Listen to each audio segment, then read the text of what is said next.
Good evening. Welcome to the Monday night live stream. Futures market trading. So far, it seems like it's been a slow open. Not much going on. So we'll see if we can find some trade setups that work. Hope everyone's had a good Monday and had a good weekend.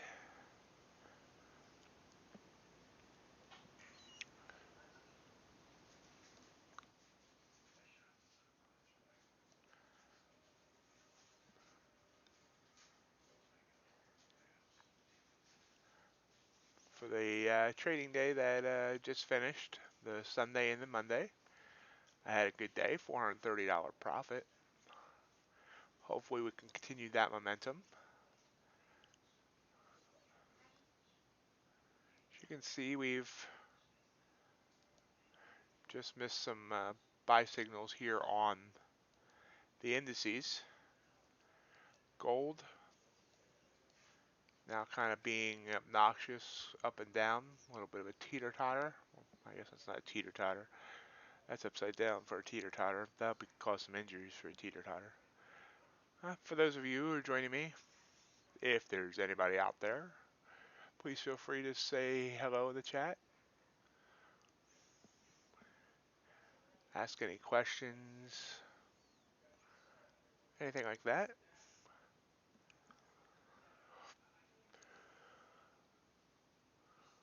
As you can see, I'm monitoring many different assets.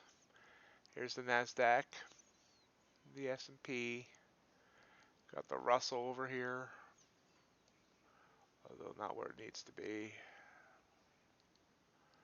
There we go. Looks like I missed an entry here on the Russell. I was eating supper and getting ready for the stream, so let's see here. Yeah, it's almost at profit target, or it would have been if I had entered there. Well, keep an eye on that. Over here on crude, crude's been sideways pretty much since open, as has natural gas.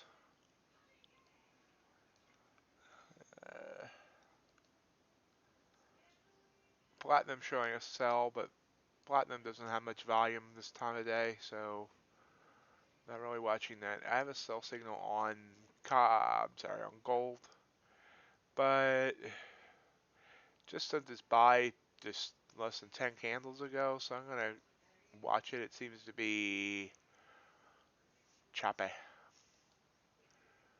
We have Nasdaq sent a signal in the 2-minute, but it was a band break when it sent the 2, but it has continued to go up, but it's going up by about 10 points there. So watch that. See if it can continue to move upwards. Could have got back in here, but this is also a band break. Let's mark off this here. Yeah, it also broke the band there, so I would not have gotten in, but we can mark it off anyway. I hesitate to ever get in when it breaks that third band, just because we do have the pullback. Now in this case, the pullback was only 3 ticks. Then it went sideways for a while before going back up. So it's consolidated for a bit.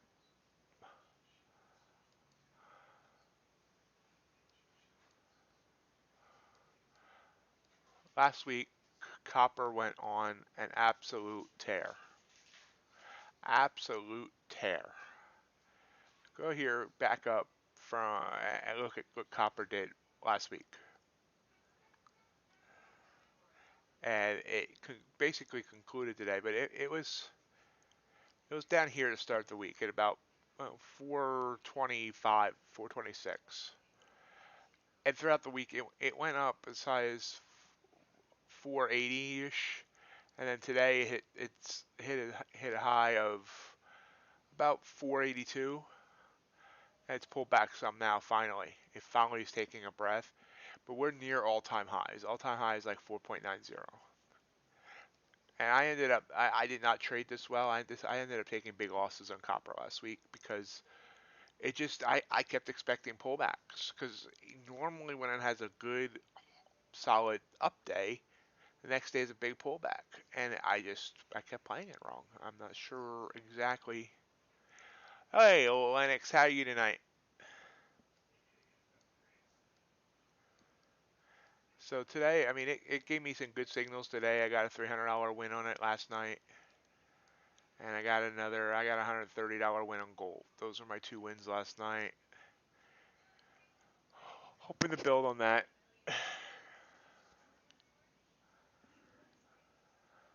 I've been doing all right. Dealt with some losses last week, trying to make those back up and head back in the good direction.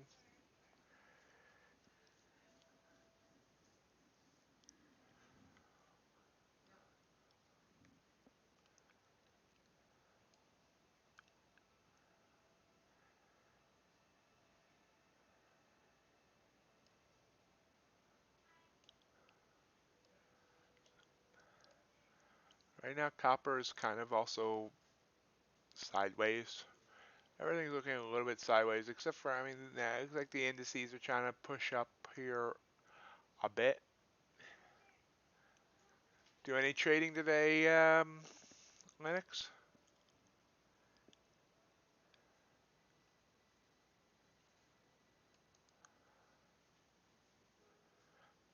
Gold's looking confused here.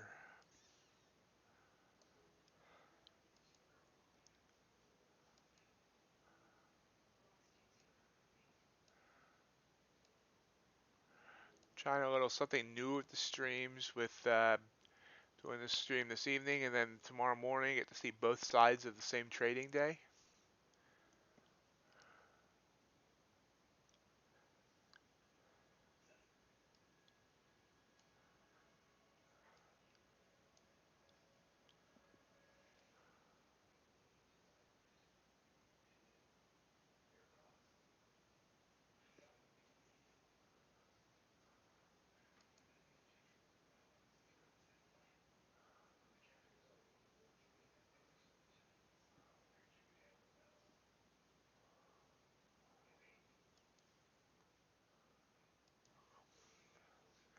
The bonds, I was tracking the bonds earlier. I didn't finish the entire track.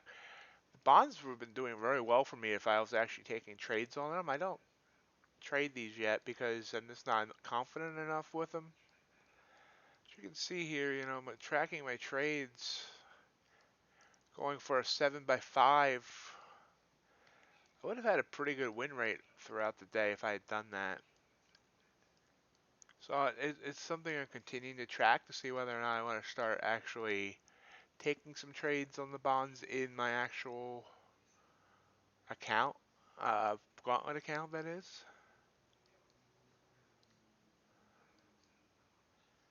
Even this looks like this might have worked. Let's see, 7 by 5. Yeah, that, see, even as sparsely as now, I don't know if I would have got in here. Obviously, this is speculation. This is where the signal's saying whether or not I would have got filled here. But seems like the bonds are going enough each turn. They go enough to still get a decent run.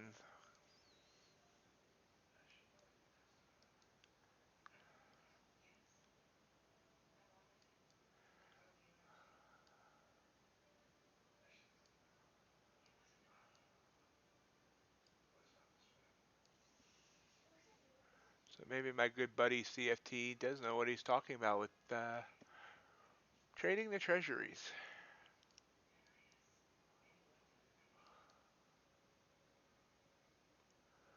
Also starting to watch Bitcoin futures. You can't trade Bitcoin in the earn the trade gauntlet, but I'm watching it for other purposes. I have another little thing going on, and I might take a trade on if something pops.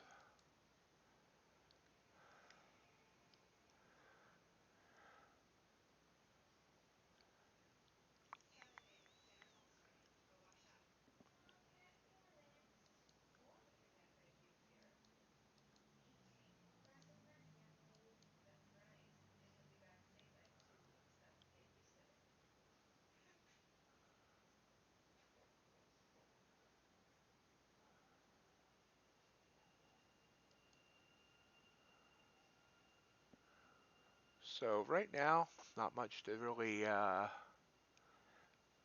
much to really jump on.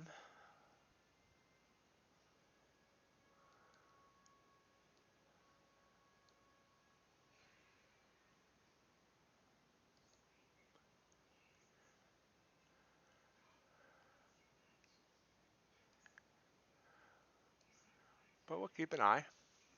Hopefully we can get something. Things usually pick up a bit right at 8 o'clock Eastern, so let's come up here in a few minutes.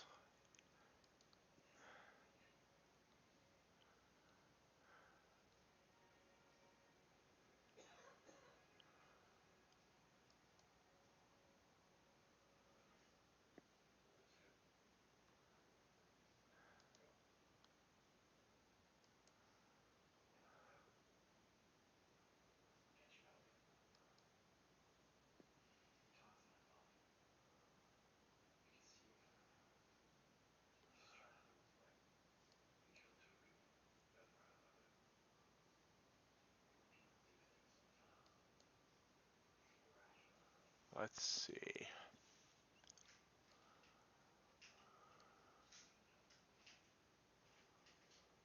I guess we can mark off some trades. Well, the mark off the day,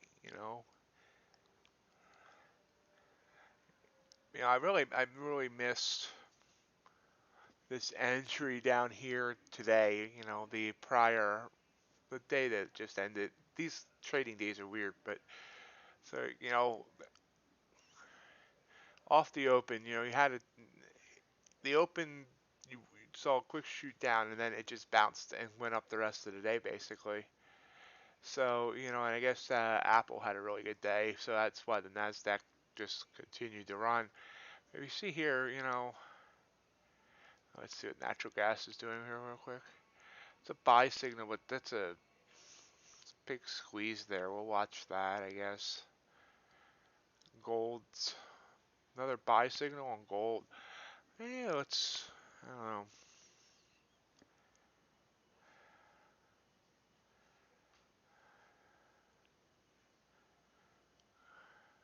Not sure I really trust it. Not sure if I can find it. There we go.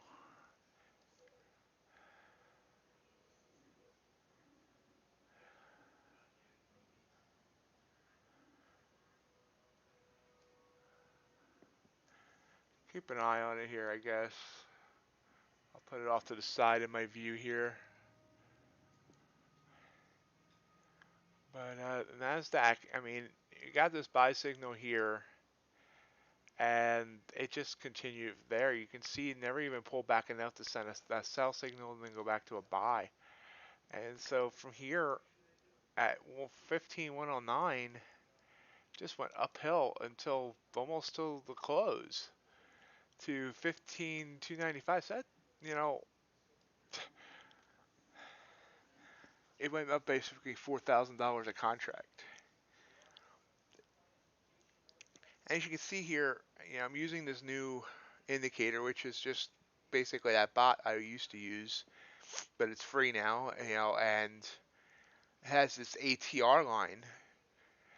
And using this ATR line as a trailing stop could be great for things that are trending like this, because you see, I mean, it did touch it, but no candle ever closed under it. So could have followed this all the way up. I mean, here might have been where you think maybe because it breached it one, two, three, four, five different times. Now the fact that it couldn't break that area shows that for some reason this area was resistance.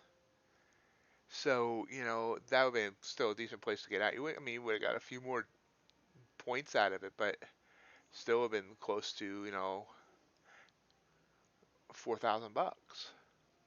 So that's something I'm going to start looking at is using that as a trailing stop and trying to stay in trades longer. So we got crude little pop there. Now I noticed lately that oops. Copper does a little pop shortly uh, right after 8. It looks like it might here. I missed this getting in here in this trade. Should have been a decent entry point. I was eating them.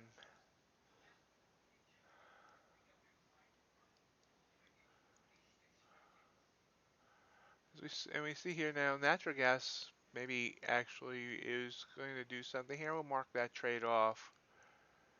Should have taken. I'm gonna start. I need to, instead of saying I'm gonna mark these trades off, I need to just start taking these at least in a sim environment, so we have something to like talk about. Natural gas is another thing I'm testing out. I really like the way it moves, but I'm doing sim testing on it before I do anything else. So we see a big move here on, by big, 7 ticks. Big for this evening thus far on crude oil. So if we had gotten in off of this, well, wouldn't be that big anyway because we would have pulled back some. Oh, that's a bigger move. And sometimes, when it's slow like this, normally I do a profit target of like 16 ticks on crude.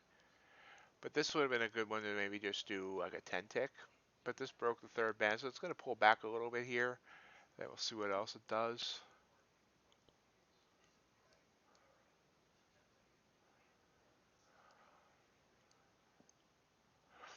You can see how thinly platinum is at this time of day. If you see all these little dashes, that means there was like no orders for those candles, or like one, I think. Was that one? Yeah, it's one. All these candles are one volume of one trade. So, or one contract. I forget.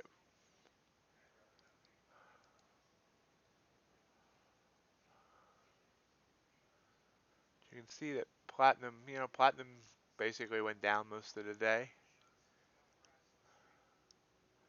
It was kind of choppy. You see all these different buy and sells going down. I mean, when you see this many signals, especially for as restrictive as I have this script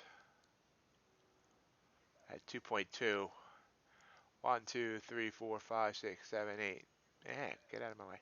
9, 10, 11, 12, 13, 14, 15, 16, 17, 18, 19, 20.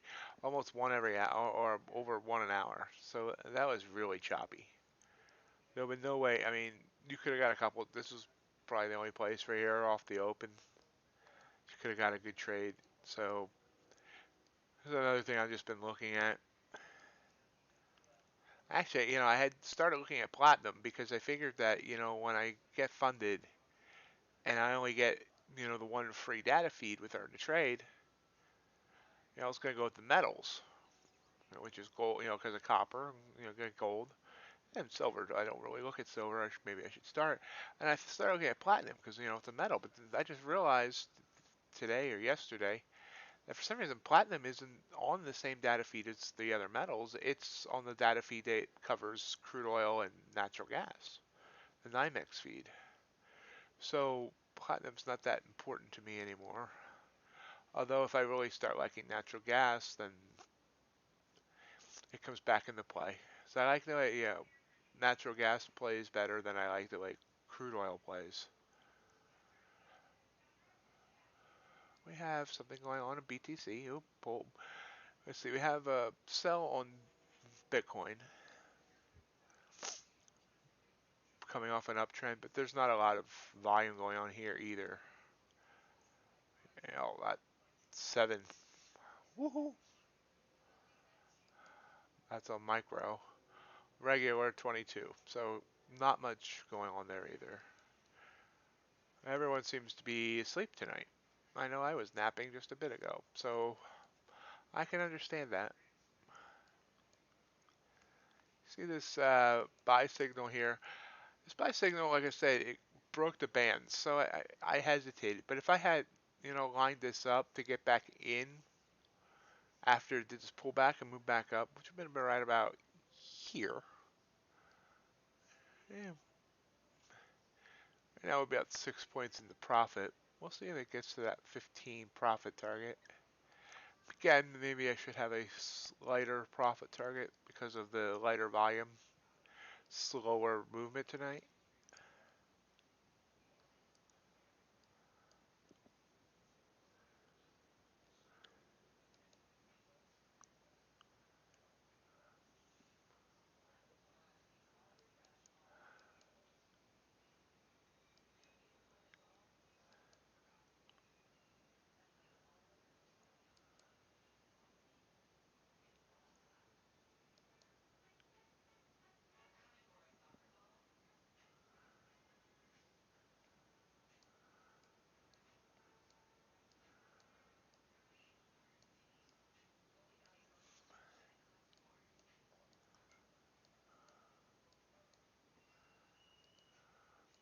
Let's check the daily chart on the NASDAQ.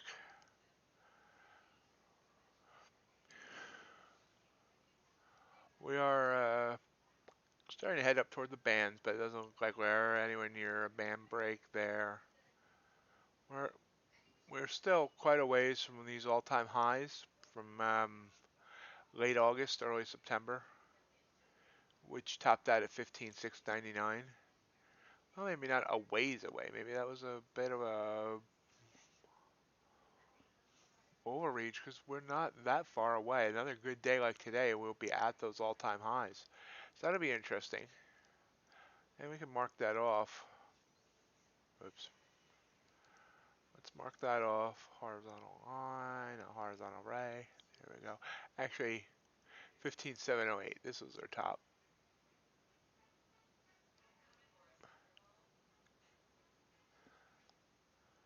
Close enough. So 15,708. We're at 15,292 right now. So a little over 400 points.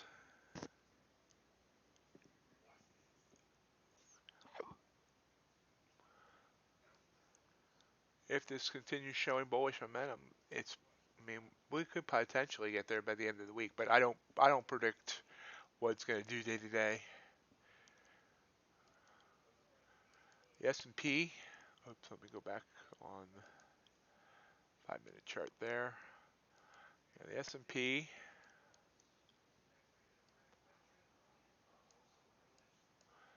daily chart, well, the picture, that was that move I was saying was going to happen on, that wasn't anything special. Do have a sell signal now on copper. Again, we have band squeezing. We have an upward, down, bottom band moving upwards. We haven't broken the SMA line.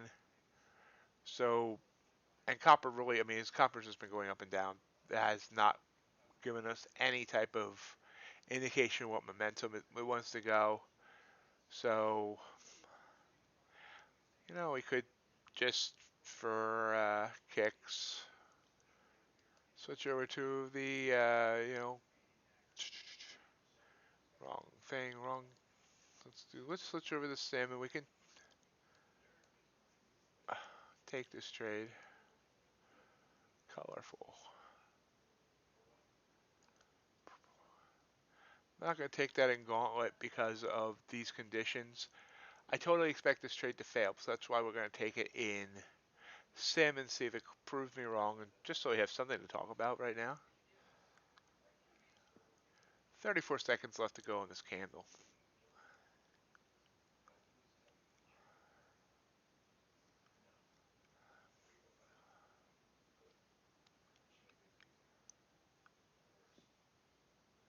Actually, 34 seconds to go on both the 5 and the 2 on this one.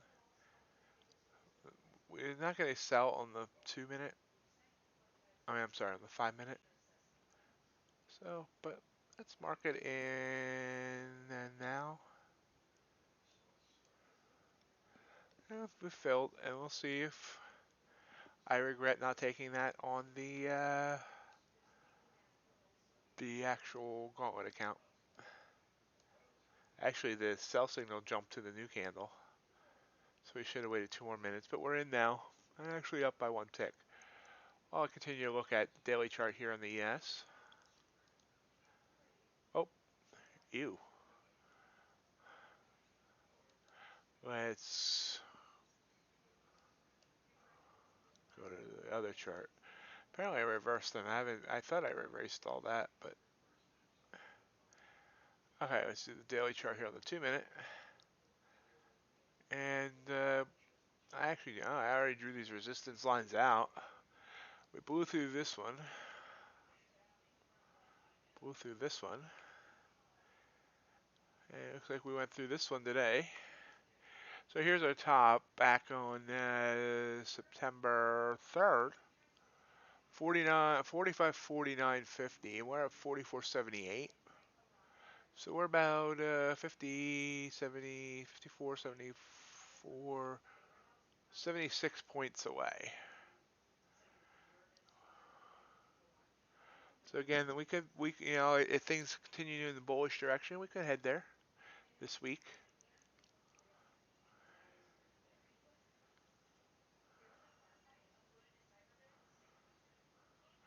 So lots of things are close to all-time highs.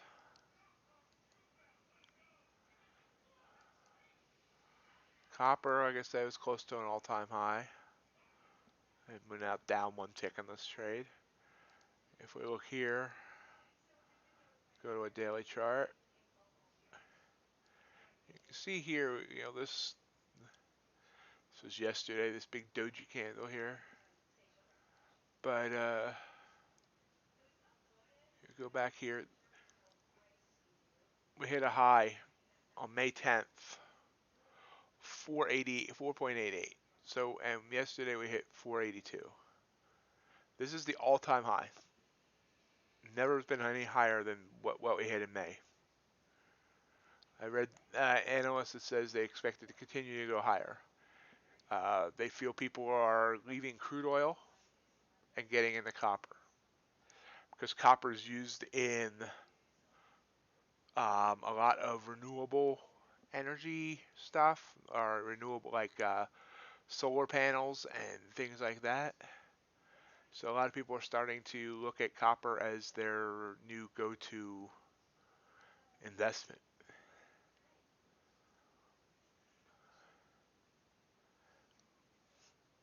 Just what I read. I won't, it's not like I know anything about any of this stuff.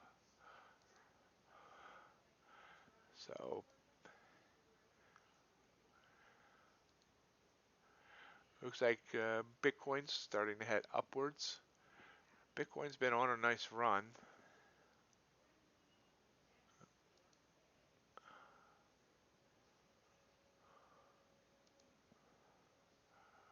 Let's see here.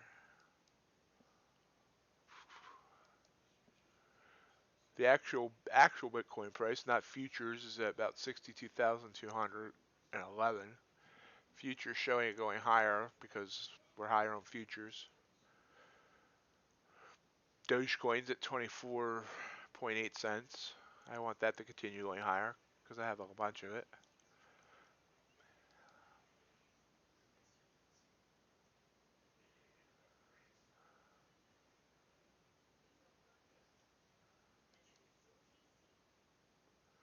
So yeah, so far we're taking this trade on Sim on copper, and looks like I was right so far that it's reversing. It's down by 3 ticks, and actually it's not even look like we should have taken this trade because as you can see the signal went away. It bounced, and I didn't realize it going away right before this candle closed. So this is a trade that should have never been taken anyway. It's actually looking more like, I started this off of this sell here, and honestly, this is one of those cases where maybe we should have went with a half.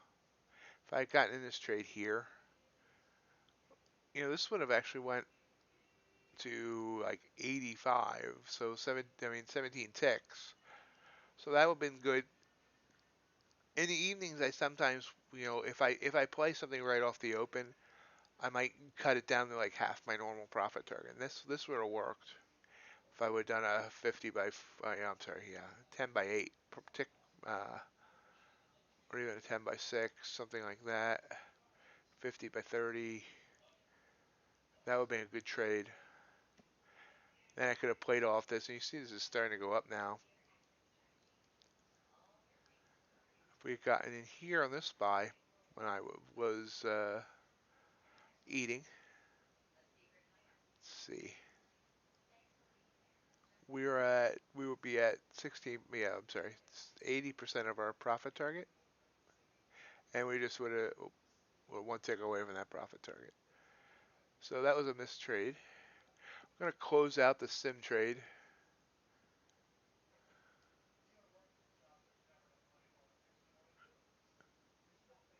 Well, didn't need to. It stopped me out.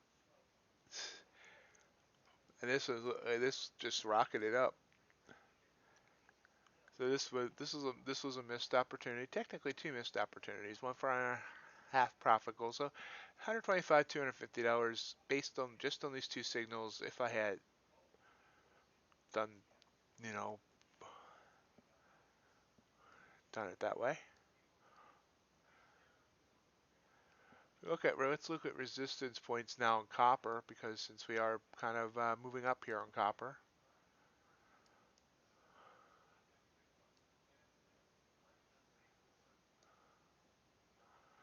Looks like it's back here.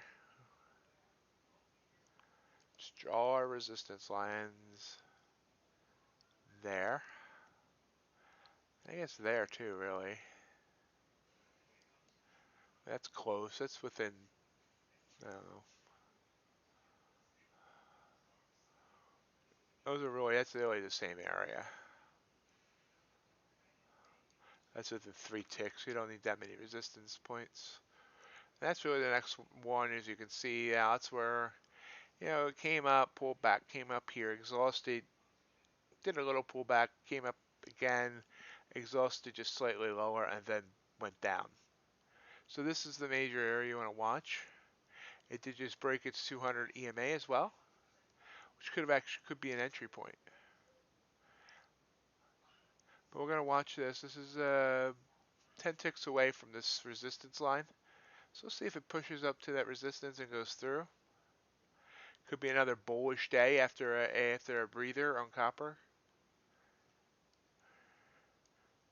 If it gets through there, and the next major resistance isn't until well, let's see. Yeah, yep, way here, back here. And then here. And then here.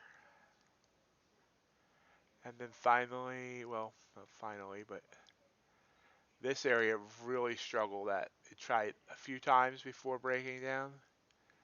So those are your resistance lines as you're going upwards.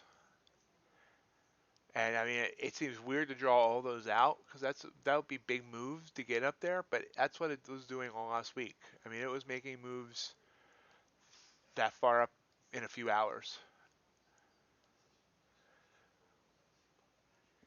I think I saw a signal on crude. Crude's kind of, I'm not sure what the heck crude's doing.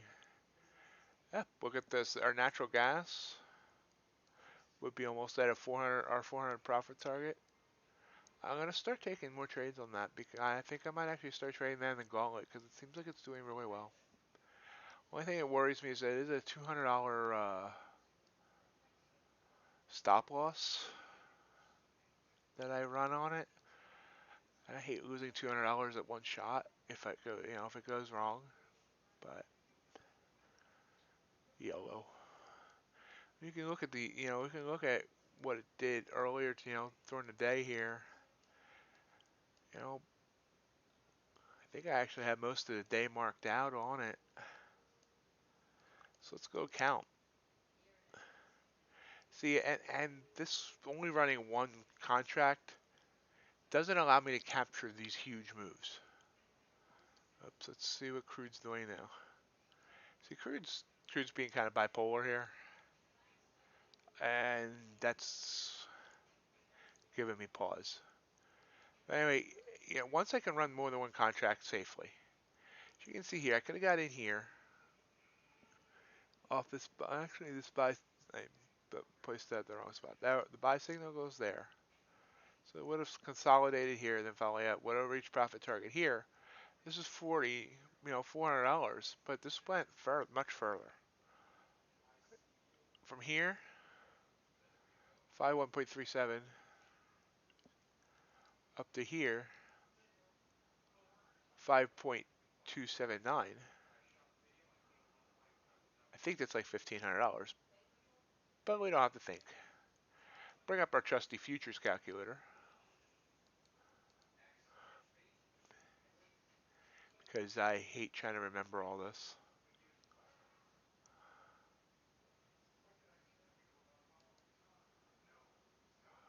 What did we say?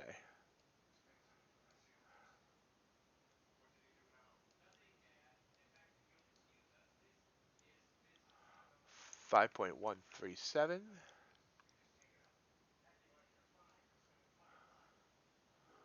Good job. Cover up the numbers. 5.279. Excuse me. 1. Calculate. 142 ticks, $1,420. So that whole run was $1,420. Now you're not going to pick the exact top. If you let it pull back into the, let's say, this ATR line, you would have cut off maybe about $250 off of that. Till you either got the opposite signal, or depending on how if you're just letting it come back to the ATR line, whatever. But still, that would have been over $1,000 per contract. You know, once you have a buffer where you can run 5 contracts on something like that, that's $5,000. So anyway, let's count out the wins and versus losses. Oh yeah, look how long this trade would have taken. This is an interesting one. Let me see here. This sell signal fired here. It almost got the profit goal here within 1 tick. Pull all the way back to break even. Now, honestly, I would have got out of this trade here. I believe I have it set up that if it goes more than 30 ticks, then I get 10 ticks of profit. But let's assume I didn't. I just let it run raw. It would have lasted from 7:30 my time to almost midnight. So about 4.5 hours. But honestly, I would have got it. This would have stopped me out for about $100, and then I would have ended up getting back in on another signal, another sell signal. Once I saw it was ranging, I would not have gotten, because I was below the EMA line. I would have only gotten in going short because I seen it ranging. So the better chances that it was going to continue its downtrend. So eventually we would have gotten over here to this nice big down candle. I mean, this falling knife, which was just this one 2-minute candle here is $720 profit. But anyway, so let's count our thing, our wins and losses. 1, 2, 3, 3-0, 3-1, 4-1, 4-2, 5-2, 6-2, 7-2, 8-2, 8-3, 9-3. Why didn't I mark these? Oh, banned. So that's why. 9-3. Oh, we're at close already? Cool. So 9-3. Actually, yeah. This one and this one would have been the high because of the higher volatility time between 7 and 10 my time. Those are actually 60-40 instead of 40-20. So 7-3. Here's my spreadsheet. 7-3 at 40-20. 2-0 at 60-40. So 7 times 4 is 28. So 280 minus 60, 220 plus 120, 340 ticks of profit if I take in every trade. 340 ticks times $10 each is 3,400. As you can see, I did figure out copper for the day. Copper would have been 14 and 10. It was sending a lot of signals, and that would have been 130 ticks at 1250 each.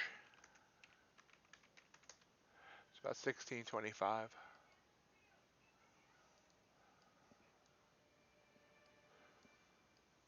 Please remember, feel free to say hello in the chat. Ask any questions, comments, suggestions, insults. This natural gas trade would have went to profit target. Ouch. See, I like to look because, like I say, my main thing is, I figured out that 40/20 is good because it, you know, natural gas moves a little fast because it's kind of a small tick size based on how it moves.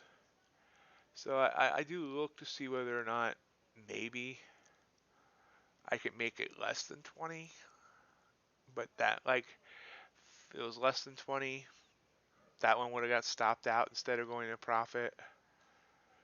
That one, I mean, depending how much less than 20, it did reverse some. I mean, that could possibly work.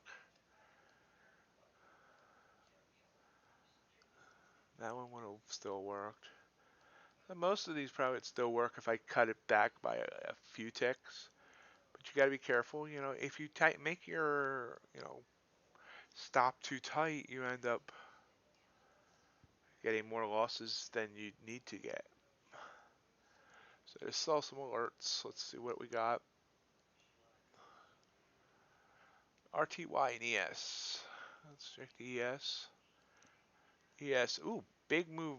Big 4.5 point candle on the ES. Then a doji and a pullback to the SMA line. That happened just while I was talking about whatever. The NASDAQ had an 18-point line.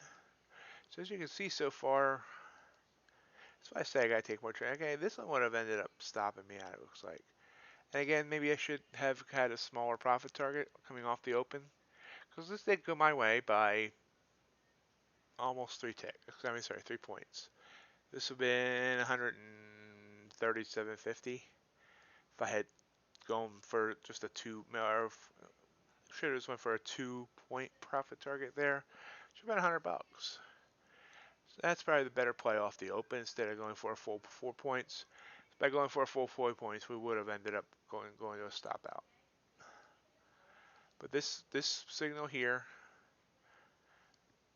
7:30 Eastern, would have been an excellent signal as it led into this. This doji candle here would have been a good indication of a pullback. After this big run up, we could have jumped in here. 82.75 down to 79.75. That's 3 points. Remember, you just need 2 points in the ES each day. 2 points in the ES each day to make $100 a day. $100 a day times 252 trading days is $25,000 a year.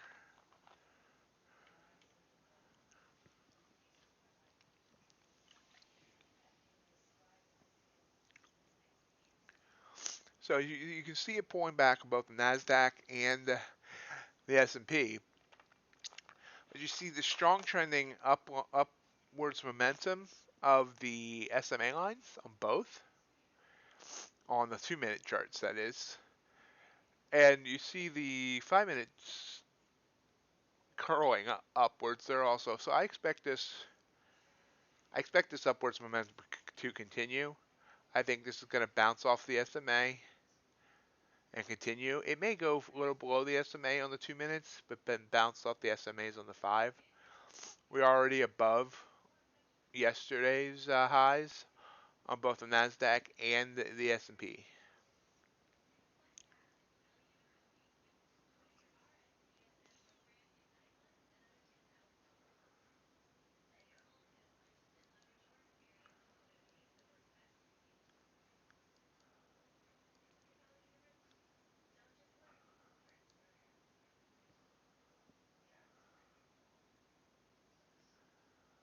Check to see what my favorite copper's doing.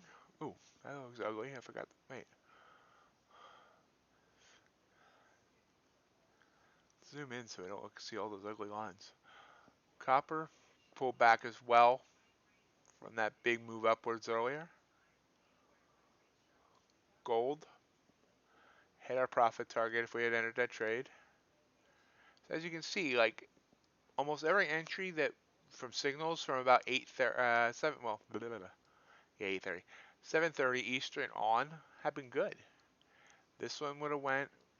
We're not really checking platinum because it's like dead, but even so, I mean this would have been a nice uptrend to grab depending on fills.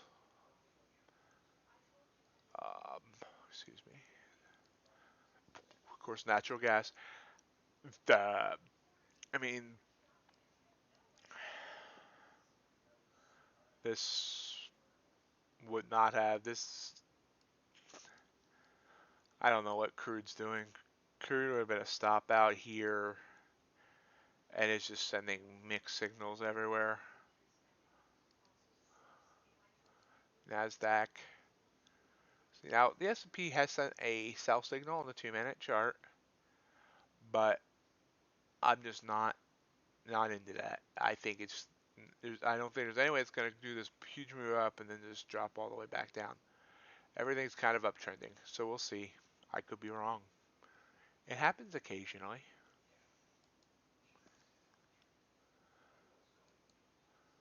The Russell got to its profit target as well.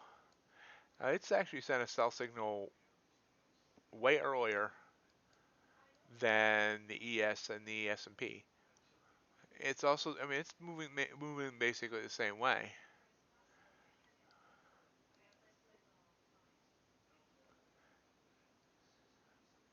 But we'll mark it out to see.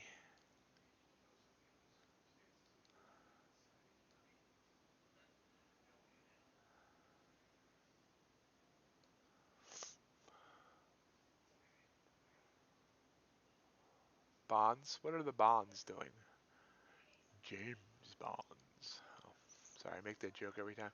Bonds are continuing their uptrend as well, albeit slowly. Kind of boring. You can see all the lines that have no volume.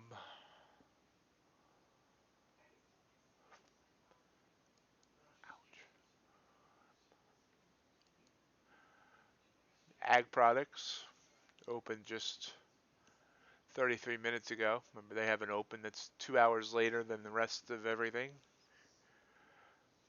They're opening downward and now sideways.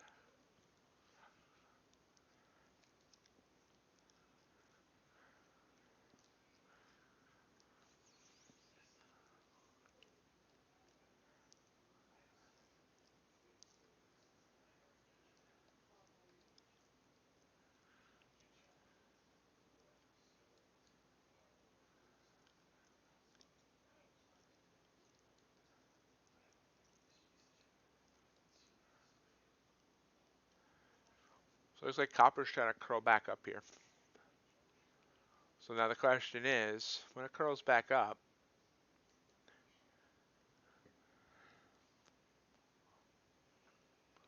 excuse me 1 minute, got hair in my mouth. Anyway, curls back up, can it get past the point where it exhausted before? Or will it form a double top and then head down? So that'll be the high drama of the evening. See what it can do. Still looking for something I can get into that looks good to get into.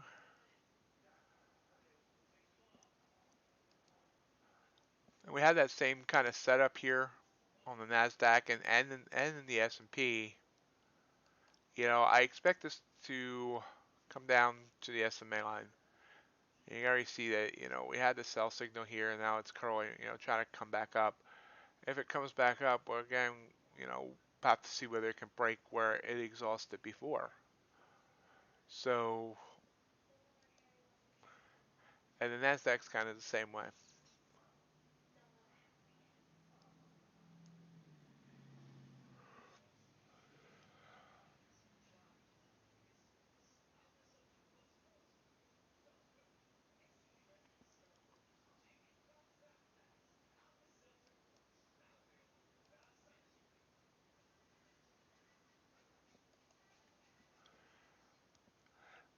Bitcoin still trending upwards.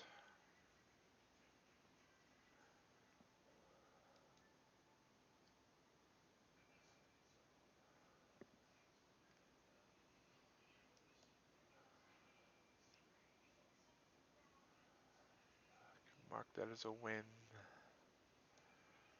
So, while we're waiting for something fun to happen, we can continue to mark off the previous day's fun. Let's see here. This might actually be done. You know, you see this, that I never got another signal all the way up. Now, let's see what happens if we switch to the 1 minute chart. And honestly, I mean, you don't need these signals. Hold on. Speaking of signals. Now, we did just get a sell signal on this NASDAQ. But again, I just don't know. I really believe this is a fake. I don't want to say fake, but I don't think it's gonna go far. But anyway, you know, when you're in a long trending move like this, you know, here's the first pullback, and so if if you wanted to try and get in on this trend, once it pulled back, bounced at this level, and it came back above the SMA line, that would have been a good trade to get into right there. And then it kind of rode the SMA line here, broke it again, but not by much. And again, here you could have got in. Kind of rode here. This is where it kind of looked iffy. This is where it might have looked like it might have been exhausting itself.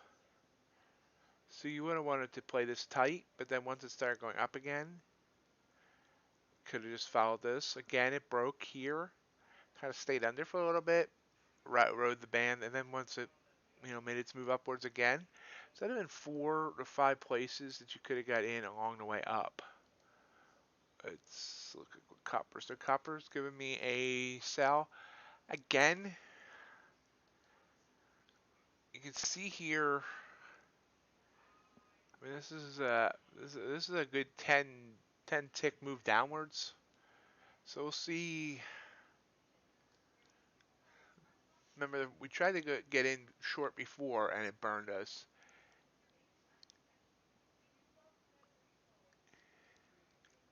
But now it's giving a sell on both the 5 minute and the 2 minute.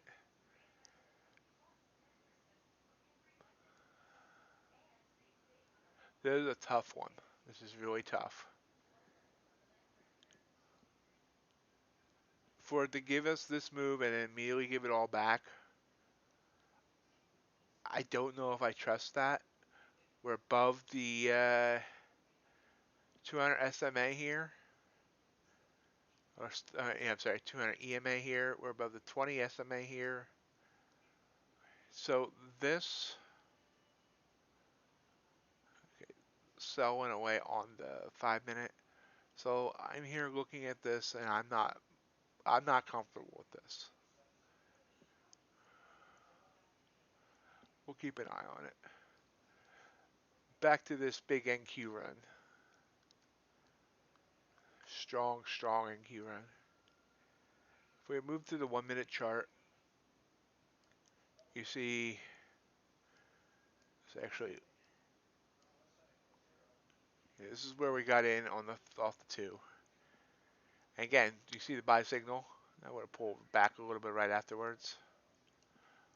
What's Bitcoin doing? Oh, Bitcoin pullback. Okay.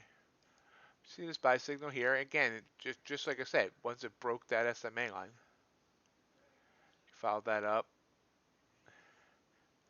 Here's another one, another buy signal, another buy signal, another buy signal, another buy signal, another buy signal. Do I sound like a broken record yet? Another buy signal. So, and that's, I mean, that took you to, so there have been like, let's see, maybe 1, 2, 3, 4, 5, 6, 7 places along the route from the initial start of the move that you could have got back in easily.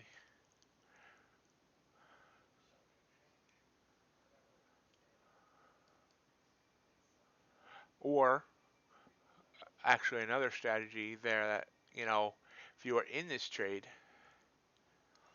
and you never got out with your one contract here, for those of you that may like to fade in, could have added a contract there, added one there, and gone up with adding more contracts until basically you've been forced out of the trade at closing time.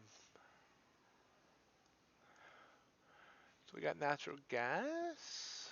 Okay, gas is giving us a sell, but it's doing the same thing. Now crude, we by I was not paying attention.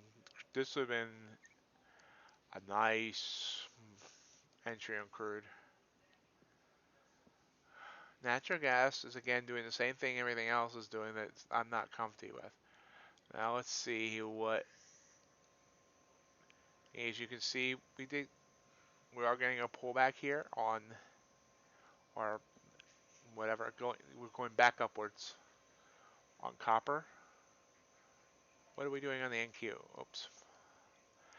Oh, well, okay. NQ just totally may have proved me wrong here. Let's mark that out.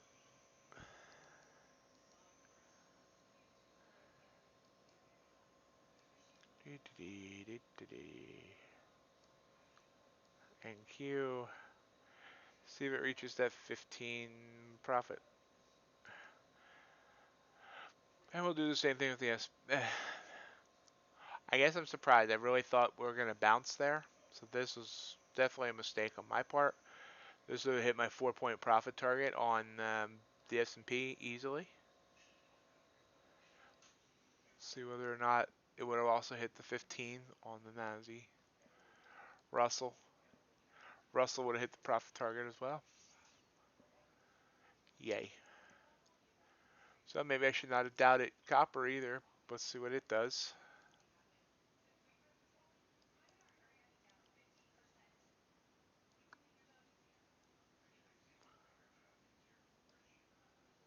Copper has a ways to go. Copper has so many red flags and upwards moving bands.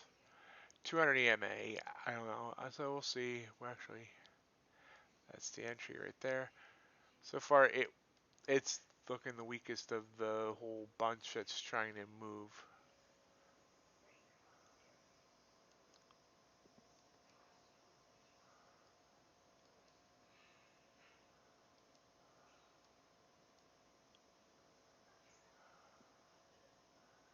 So we have a pullback here in the NASI on, but it looks like it's going to try and continue its trending move downward. So we missed our entries. My own fault. Now,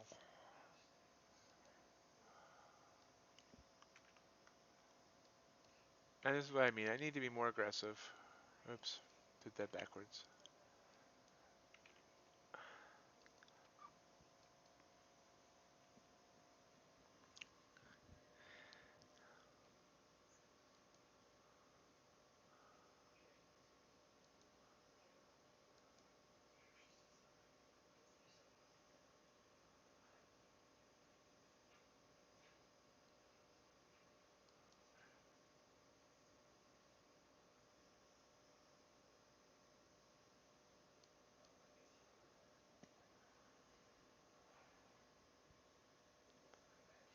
Guess we'll find out here soon enough whether I was right about natural gas as well. Let's see, NQ consolidating a bit.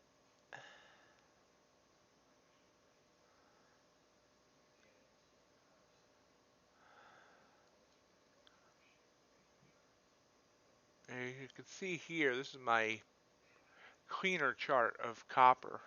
Yes, copper's so special to me, it gets two different tabs. You can see here almost a perfect bounce off the 200 EMA. So it looks like copper might have been the one I was right about. Came down, set the signal, but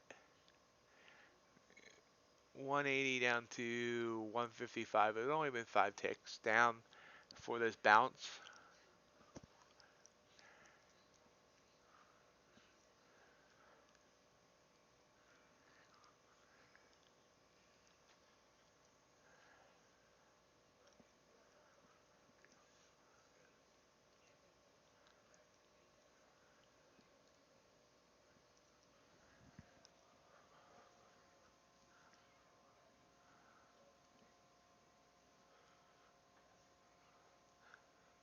I didn't stream live last night. Normally I do it on a Sunday, but I didn't last night. And then last night I had good action.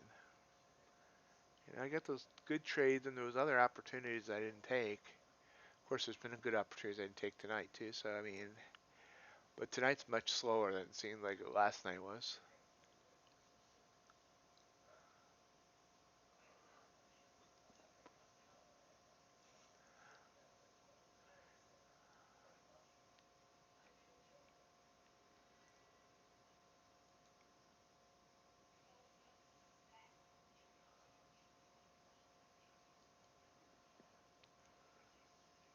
So it looks like the Nasdaq's about to hit. It just did. So Nasdaq also would hit the 15-point profit target. So here, by doubting this move, thinking it wasn't going to give it all back, it looks like this might be the start of a more profound downtrend. Honestly, this by doubting this was a $300 move. This was a $200 move.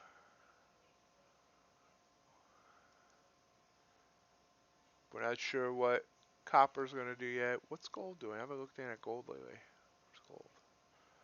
Gold's just sideways. So here, I mean, you can see that most of these moves tonight so far would have worked if I just taken them. This would have worked. Platinum would have worked too, but we have a bond move that would have worked. We have a crude move. Crude's the only thing that's been an issue, and I didn't mark it off earlier back here, but that wouldn't have been a big move. That would have been a failure. That would have been icky. That failed. This is the first smooth entry crude's given.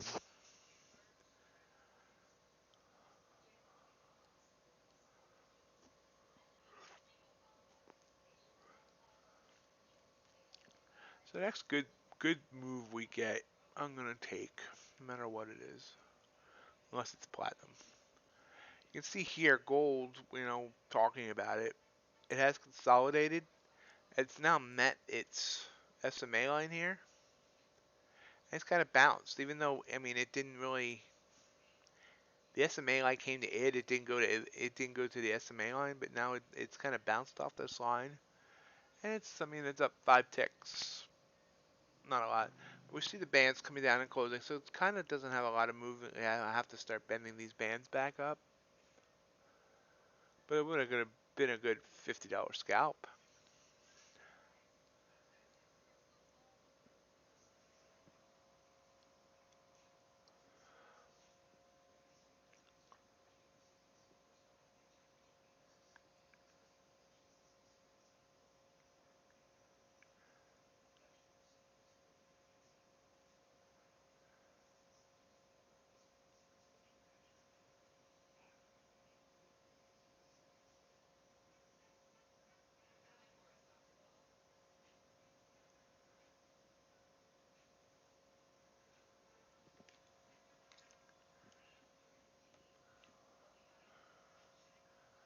So we wait for something.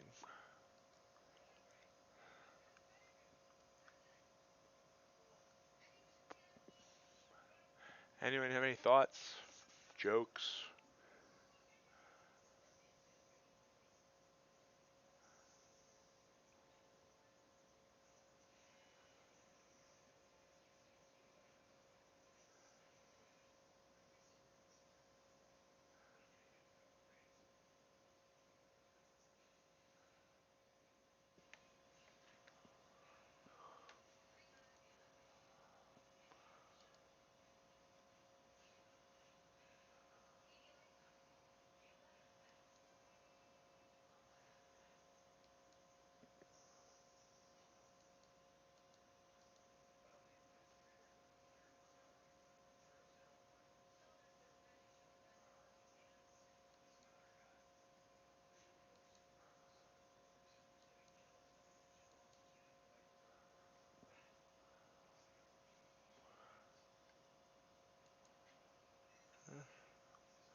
Not going on the down on the farm.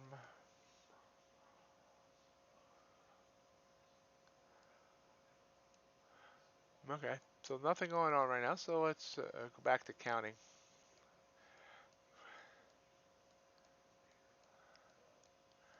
Nasdaq today, 2 wins at 30 points. 1, 2, 3, 3, 1, 3, 2. Why didn't I mark that off?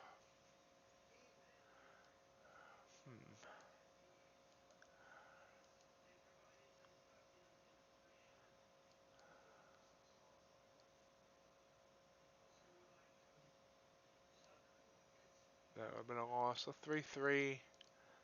Wouldn't have gotten into that because of the band up in the bands, crossing a downward trend. That's why those aren't marked.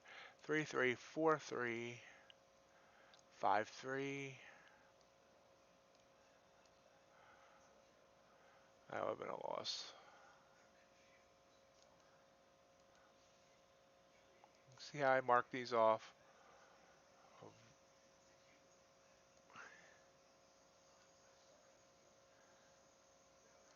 So 5, 4. Wow, I missed a bunch of these.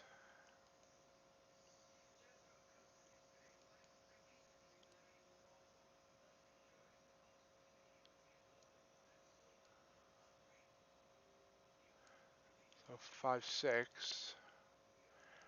Yeah, I swear I did this. Oh, that's right. I had to reboot my computer and it got wiped out. 5, 6.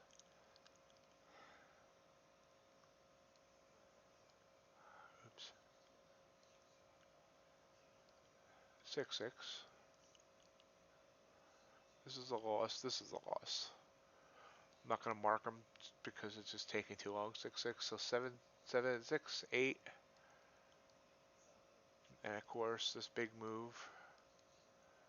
6, 8.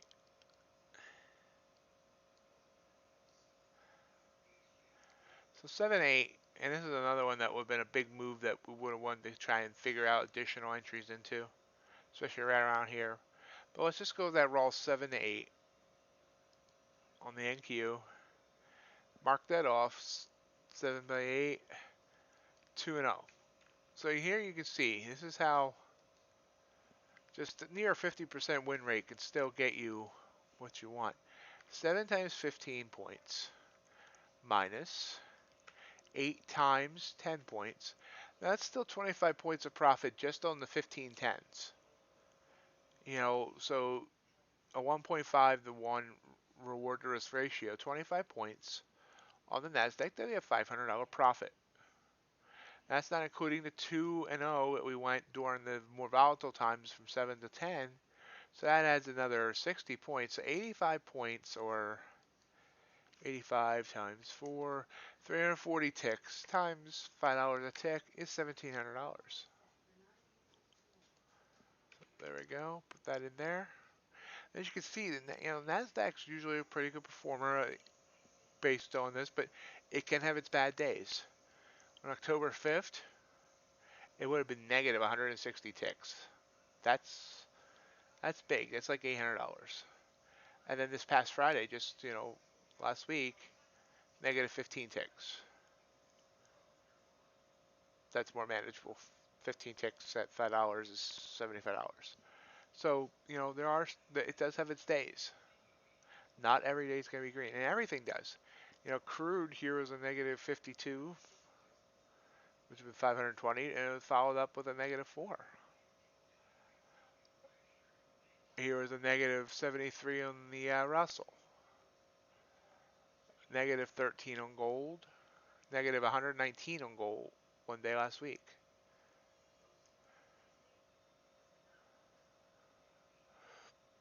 So everything has its bad days here and there where it's going to give you bad signals. And some of those can be weeded out. These are basically worst case scenarios that I'm doing. Okay, we have a bunch of signals here while I'm here playing around. NG.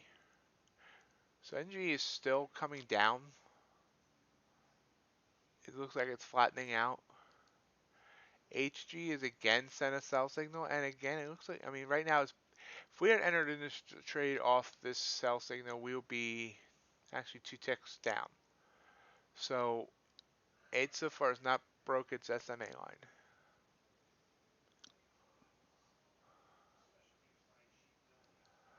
Gold, this is what I was talking about earlier. It's making its next leg up, getting in here, but it bounced like it got some distance from the SMA line. This would have been a good candle to get into. This will be a good candle to get in on, and that you'll be up 120 bucks now. 12 ticks.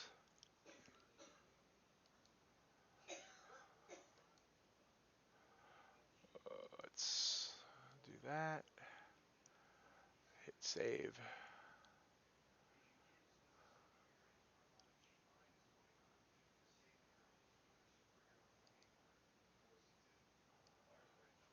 Bonds continuing to move upwards,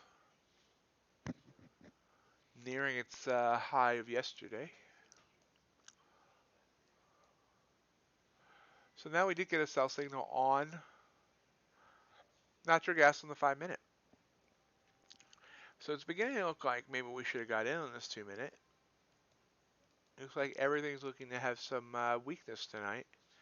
We'll mark that off, and then we're gonna get in on a sim trade on the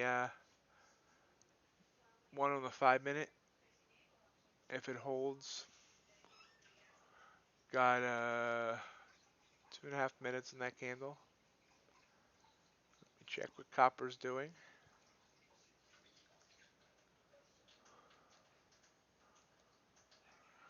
Yeah, here's copper's bounce. This is exactly what, excuse me, exactly what I expected. It's got to get above this line here.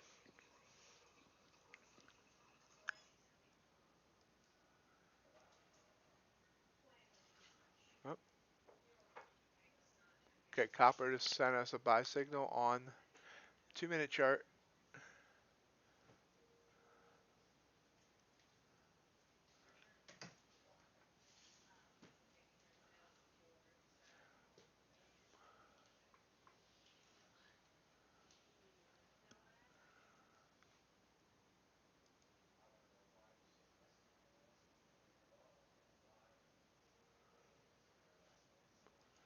We're going to take a chance on this copper signal. Gauntlet account.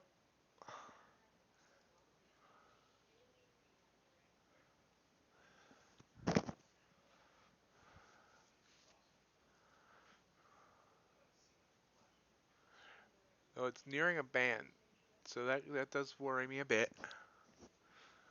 But we'll see.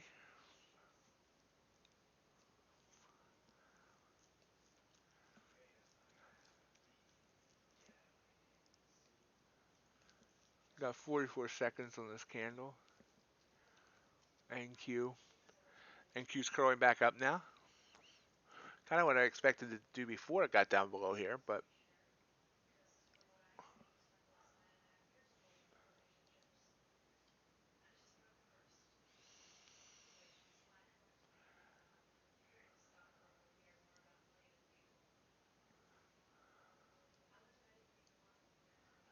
I just don't know.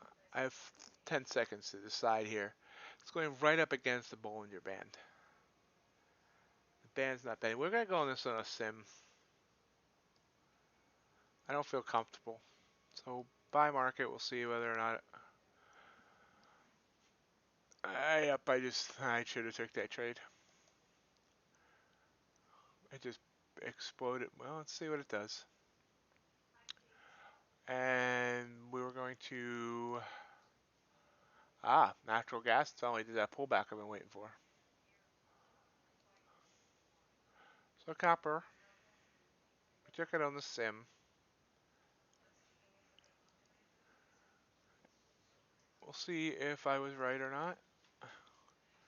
Put it down here. Market always on top, so we can keep an eye. Yeah, I was wrong. It's a big move upwards. We would be Oh wow. Okay. I need to stop doubting copper.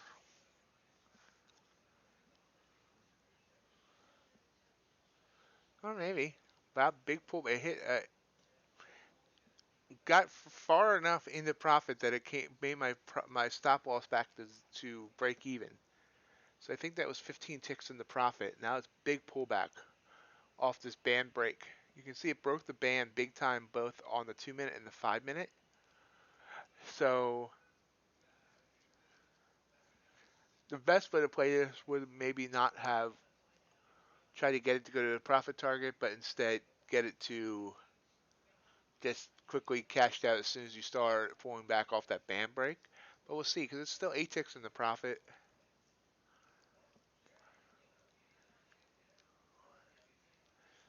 Sometimes I think too much. Okay, pull back to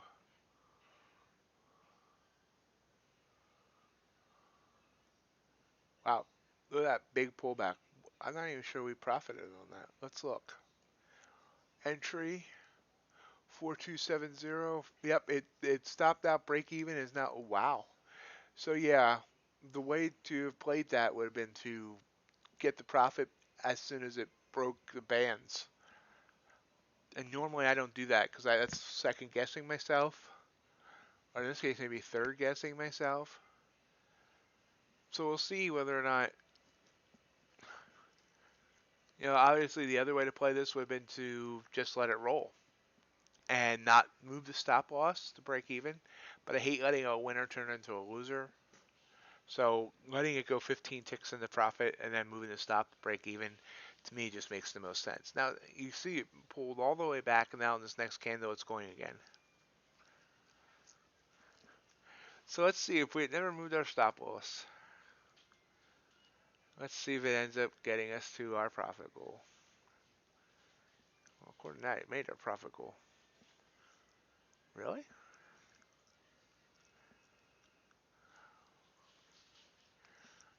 Did I get in that trade late? Yeah, I tried. I did get in it. Well, I didn't think I got in that trade late, but apparently I did. So if I would have gotten that trade to begin with, we would have got to our profit target with no problem anyway. But either way, this hit a high of 473.95. We got it in 472.70. So yeah, this would have went to profit target. I'm just going to start taking every trade. Every trade. No more. This is ridiculous. I should be so far much further in the profit. Crude would have hit profit target. Looks like natural gas did just break down. So every prediction I made about bouncing off SMAs tonight have been totally wrong. This is why I'm not funded. And actually, I mean, this kind of reverse broke. Look what the Nasdaq did here. Oops, didn't mean to move that. Whatever. But here, it's this really you don't see usually. You see SMAs that kind of smooth bend. You actually see these an angle here instead of a roundness. But now, I remember I expected it to come down here and bounce off.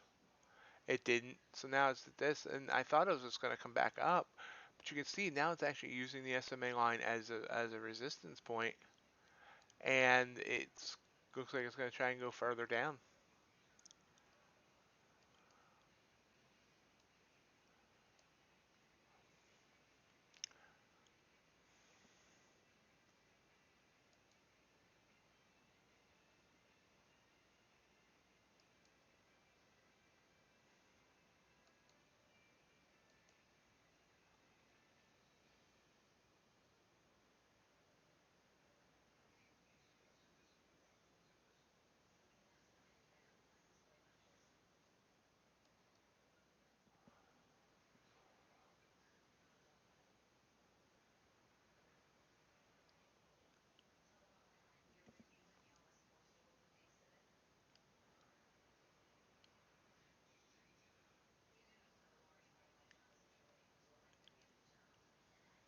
Copper Totally blowing up now.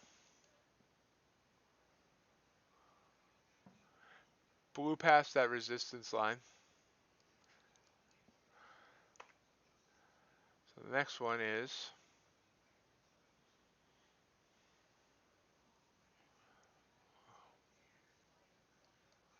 next one's pretty far away. Next one is still is over 40 ticks away. But there's really nothing in between it. I wouldn't be surprised if we see it go.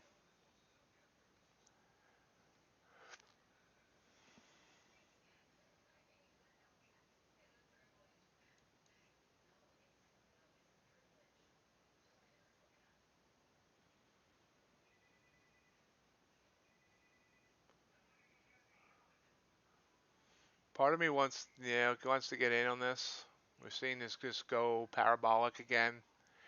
These candles are, 18 ticks, and now we're 16 ticks. And a part of me says it's FOMO, because when it starts doing this, you never know where its top is. I mean, you can look at the resistance areas, but that doesn't mean, you can see other places that it stops and there is no prior resistance. So, uh, and this is pulled back majorly. So, see, if I would have tried to jump in here with FOMO, I would have got hurt. I would have got stopped out. So I try to just follow the signals. And you can see even the 1 minute when they're giving me another signal. I don't think. No, 1 minute when they gave me another signal. So there'll always be another trade. But you can't keep wasting your opportunities either. And I've been wasting opportunities tonight. If you look at this, this one, if I played this one, and I wouldn't have because of, wow, what the heck's crude doing? They gave me 4 signals like that. Okay, crude's trying to come back up again to a downward line. Natural gas did hit our profit target. Anyway, if I just went halfway for a halfway goal here and then here and here, I would not have taken. I marked off this trade because we entered on sim, but because of the upward momentum, I would not have. So even if I did, we'll be 2 for 3 on full size trades tonight.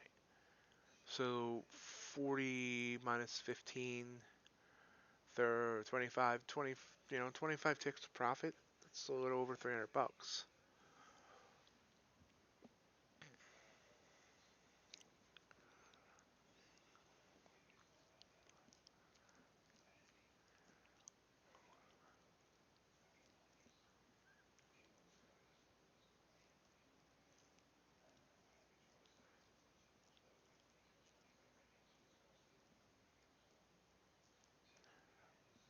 Here's our big pullback on copper.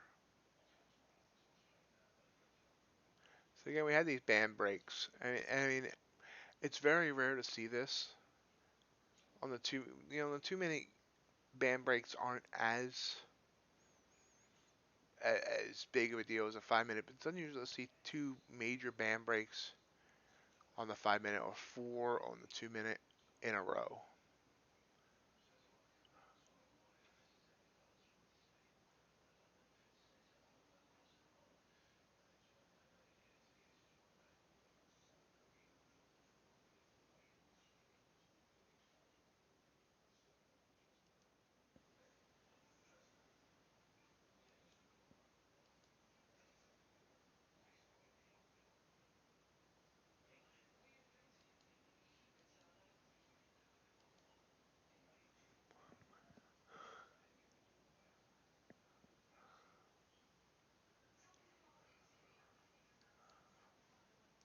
Gold continuing its move up here. And see, again, this is a 2 minute chart. And if we look at it, if we wanted to get back in on this, once it consolidated, we could have used this where it basically vaulted off the SMA line, or we come down to the 1 minute chart. This would have been a great entry right here.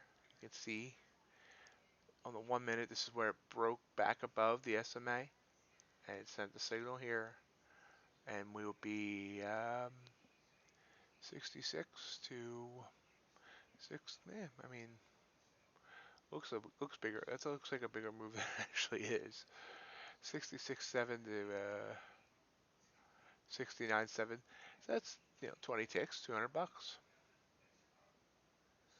Continuing to go. Again, and I'm gonna start looking to use this ATR as a stop. So you see here, I mean, this is where it might have stopped me out right here. If I decide to let it, be where a candle closes. But that means if I got in here, it's 66.7. This is at 68.3.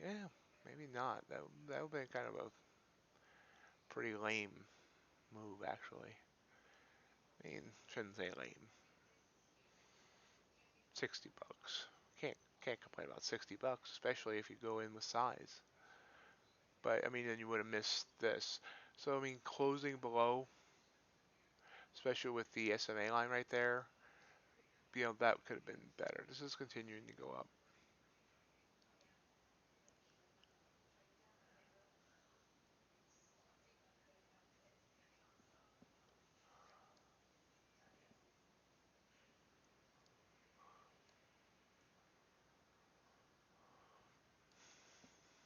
So yeah, we have I mean, we're now slightly trending downward on the indices.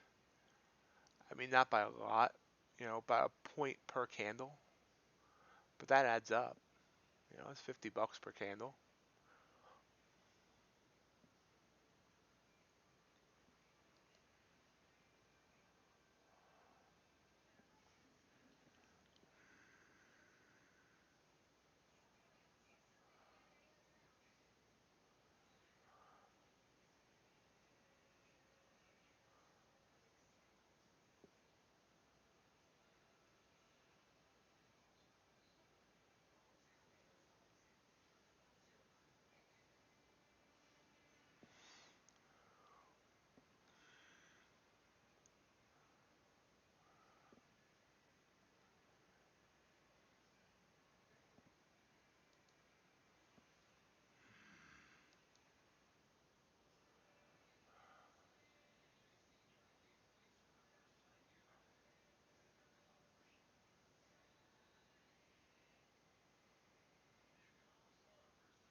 Let's see here.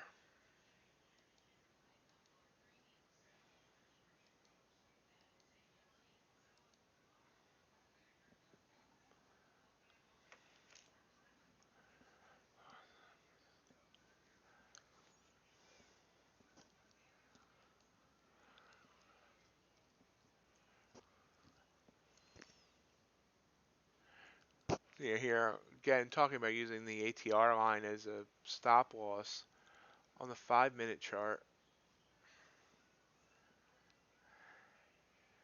It never touches, as you can see, going up. Now this gives you a lot bigger space if you want to use this as a stop. Like, here this opened at 66.5 and your stop would be down at 65.3. So, I mean, it's about a 12 tick trailing stop, which isn't bad. And you wouldn't, I mean, you never came, the only place you came close to it is sitting with this one pullback. And this is, entering at 64.6 and following all this way up to now 69.7. So, that's a $500 move. So, I'm trying to figure out how to do this well. Because I mean, I really like the idea of using this now, but I'm trying to figure out how to use it, do it well, that I don't put myself at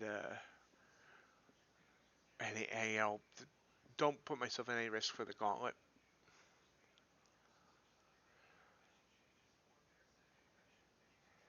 Because there's no way, I don't think, to program.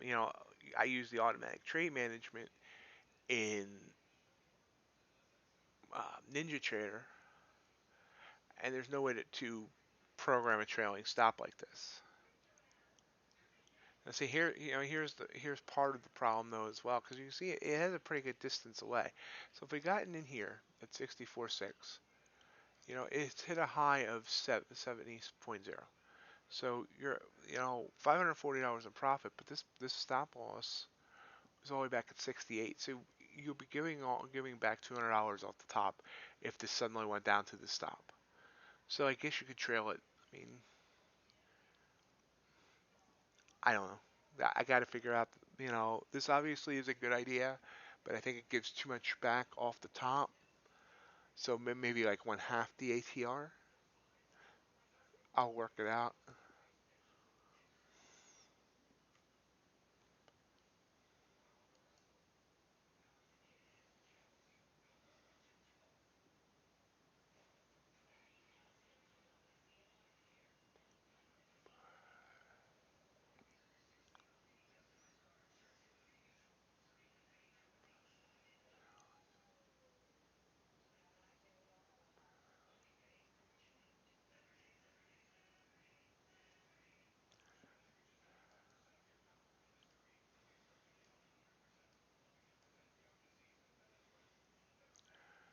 Some people do use the SMA line as a trailing stop, and that'll be much further than the ATR, at least as it's curling up.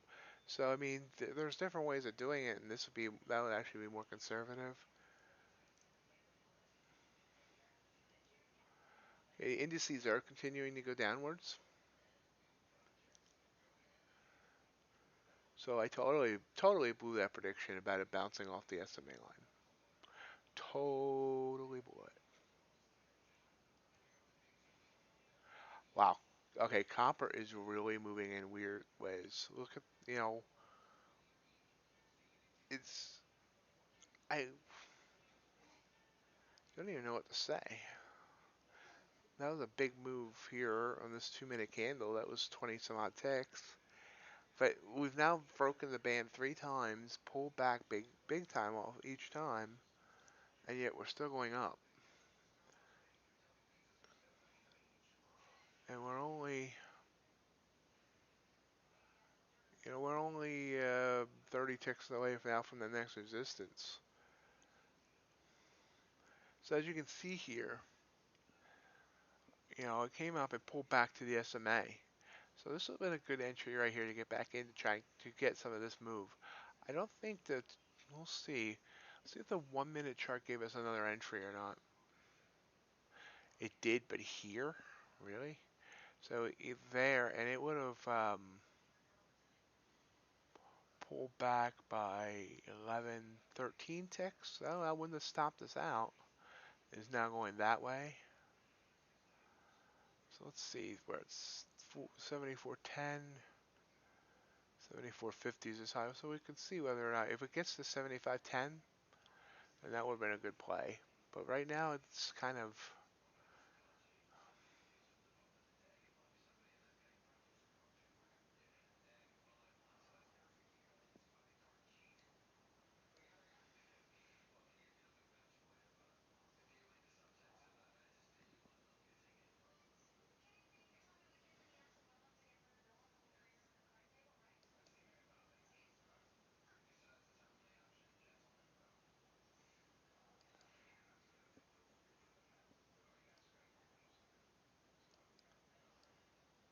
so as you can see here, if we look on natural gas, back to back, these would have been two $400 wins.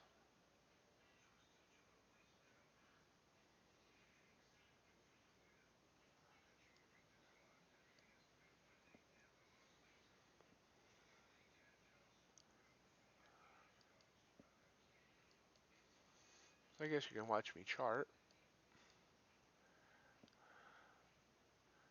Did I already do the natural gas chart today?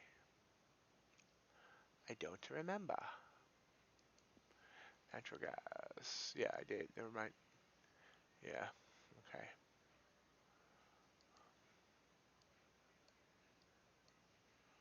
So never mind on that.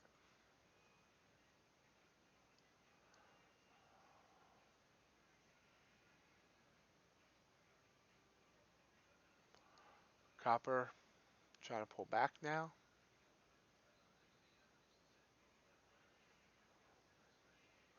No idea what it wants to do. So gold's also pulling back toward its SMA line.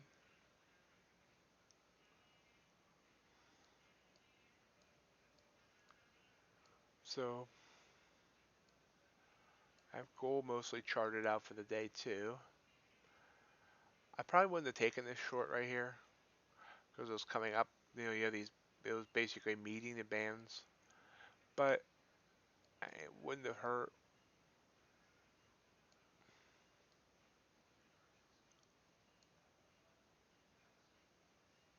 And we can see boom, boom, boom, boom, boom, boom, boom, boom, boom. That would have worked. So I think, do I have the entire day charted out? What's this? Okay, that looks like a mess. What the heck?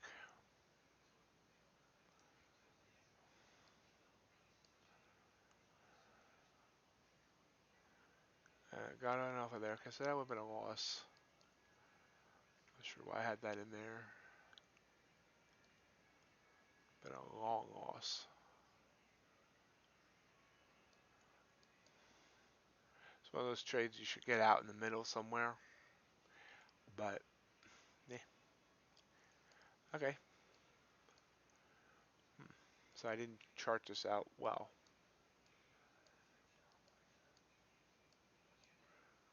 So you can watch me do some charting here because nothing else is happening right now.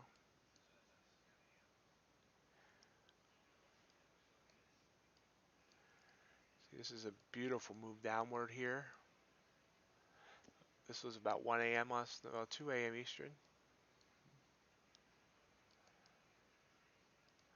Check on that in 1 second. Oh, gold too. Okay, let's see what crude's doing. Crude's trying to curl back up. Gold.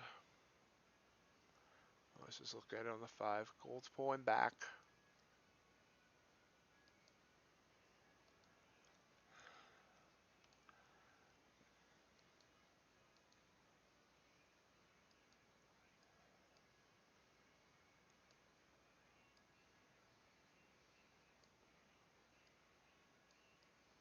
You can see how good these signals are from this indicator. Is that, I base these profit targets off of testing. Now this one didn't get all the way, and this would have stopped out, or maybe going back to just break even. I wouldn't have taken this one because we're in the band, we're so far up. Pull back. Now, this is one of the places that almost always gives a bad signal. This pullbacks to here, and it kind of hangs and immediately reverses after. Just kind of what I expected things to do tonight, and it didn't do. And here, on the 2 minute, I don't like to get into something when it's into the bands, but we'll mark it off just to be fair. That way, I'm looking at my spreadsheet and seeing, these numbers and their worst case scenario. This is another big move here, downward. This upward move here, again, this is what would be one of those I'll be careful of, but it would have worked.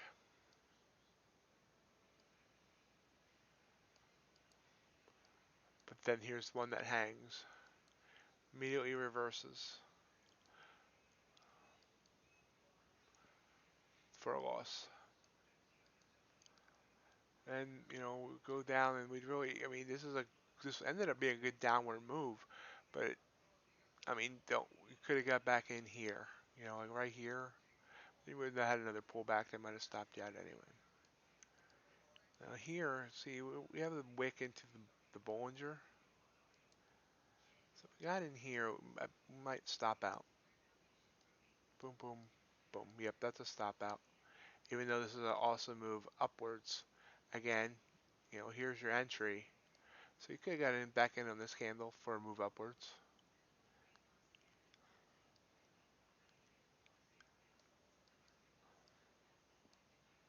Oh, hi Linux, sorry. Didn't notice you. I am using the Super Trend. It's by, oh, let me show you.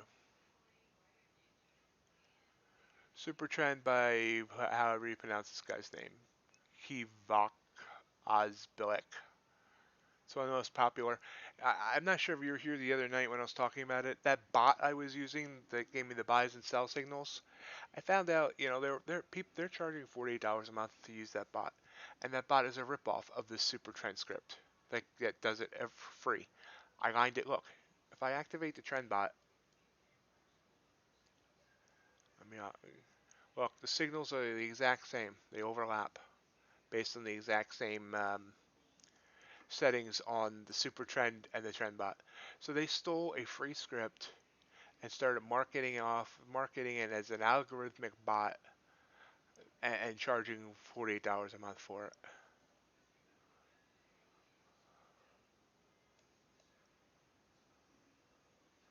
Oh, good. So do you like it?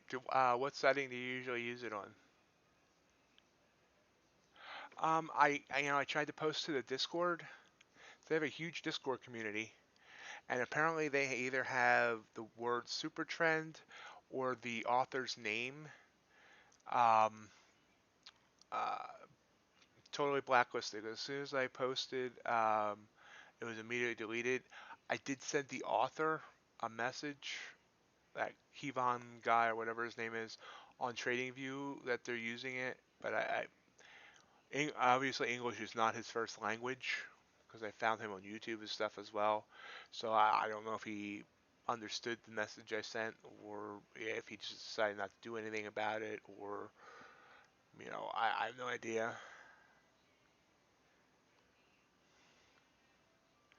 Now I have well, a friend also found the same script for TradingView, but I haven't gotten the settings down right to mimic. I'm not sorry, not TradingView, NinjaTrader. But I haven't gotten the settings down yet to that it matches up TradingView. You can see the up and down arrows and the lines here on NinjaTrader, but so far I haven't gotten figured out what the proper settings are to match TradingView. But yeah, I really like this. Really like these buys. They give good signals as long as I mean you can't let it be your only thing that you're using, but it really does help. I use just in case you're wondering, I can show you what settings I've been using, and it's basically the same settings I've been using on the bot for weeks before I switched over to this. I used ATR multiplier 2.2, ATR period 10, which I think 10's default, but it defaults when you install it to 3.0, and I changed it to 2.2.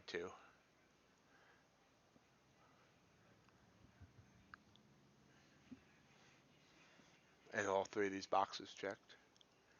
Yeah, I really like it, and it's a really popular script on TradingView. It's like one of the 10 most liked scripts.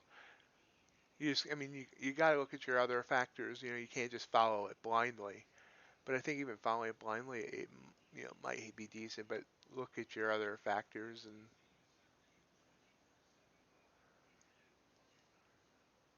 yeah, I find out. I used to, when I was using the TrendBot. If I tried like 1.2 or whatnot, it just sent too many signals, too many false signals. So I ended up going pretty conservative because with the TrendBot you can only go from 0.5 to 2.5. On this you could go all the way up to like whatever weird number you wanted to go up to, where it never sends a signal in a million years. But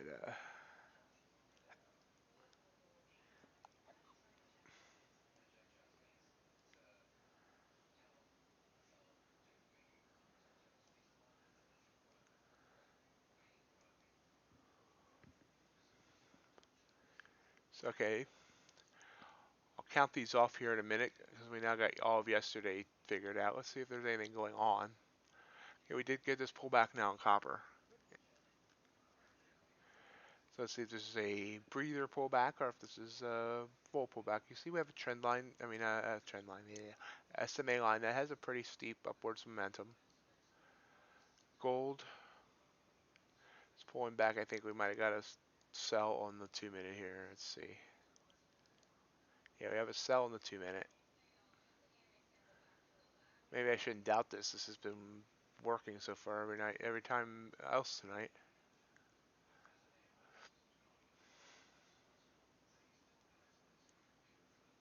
Oh, there we go. Back up. Indices are kind of sideways. Well, Nasdaq's kind of sideways. The S&P is still trending downward.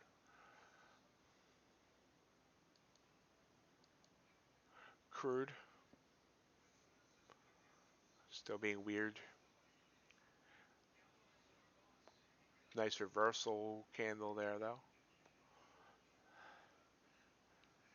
Natural gas still going down. And natural gas is kind of did the opposite of what copper was doing. You know, this was the high Wednesday, I think it was the 14th, no, Thursday. Way up here, it was nearing 6. And it's just, except for this one pullback, it's basically going down since, back under 5.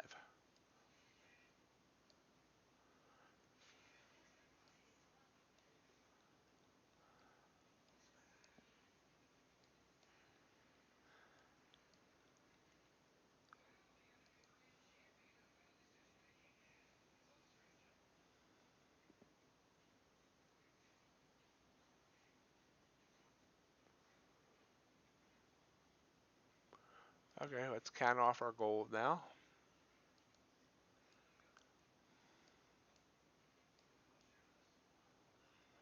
1, 2, 2 to 1, 2 to 2, 2, 3, well, hold on, 2, 2. Okay, this is the higher volatility time frame, 3.5 by 2.5, 2 to 1 there, 3 to 1 there. Okay, so we're 2 to 2, 3 to 1. Okay, so what did I do here? Oh, that's right. 2 to 3, 2, 4, 3, 4, 3, 5, 3, 6, 3, 7, 4, 7, 5, 7, 6, 7, 6, 8, 7, 8, 7, 9, 8, 9, 9, 9, 10, 9, 10, 9, 3, 1. 10, 9, 3, 1. So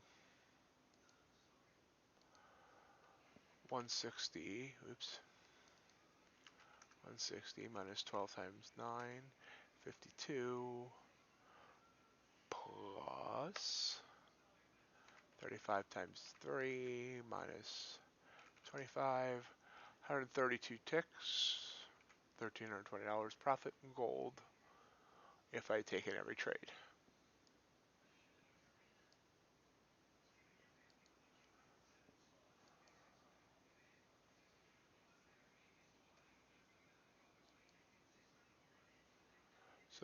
So far it's looking like this was just a pullback here. You can see it kind of made a Y here on the 2 minute as it hit the SMA line and bounced.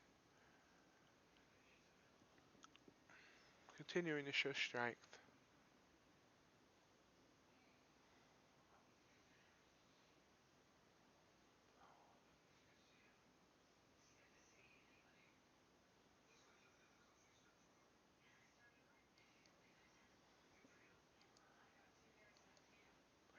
Okay, NQ's just giving us a buy signal. And the S&P. Both are trying to move back up now. We got 40 seconds left. Let's be brave. I don't have any S chart. That's odd.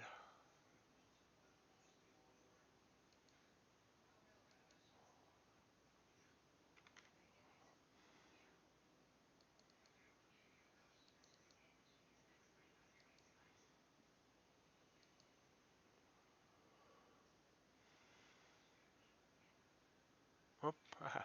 Pulled back and took away the buy signal with 5 seconds to go.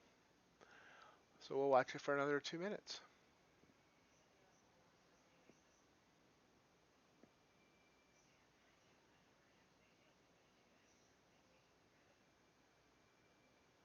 Yep, we pulled back now. So we'll wait for the next signal.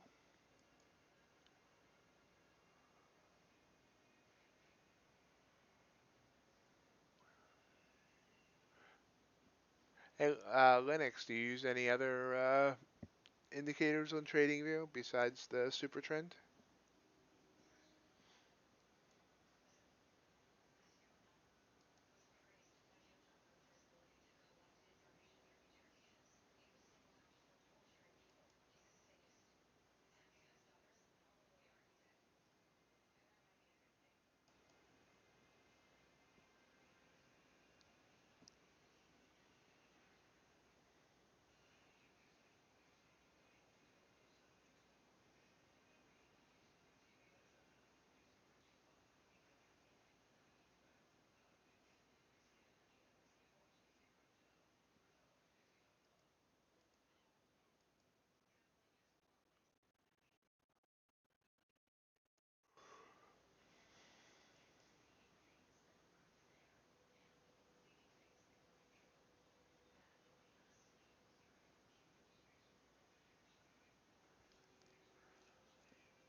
Hmm.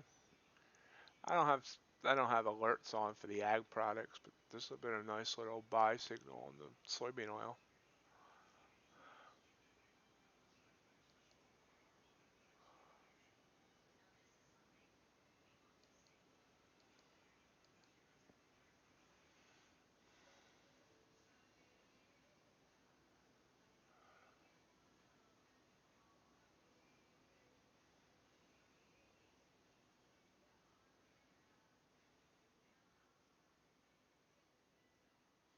Yeah, I need to look into using Delta.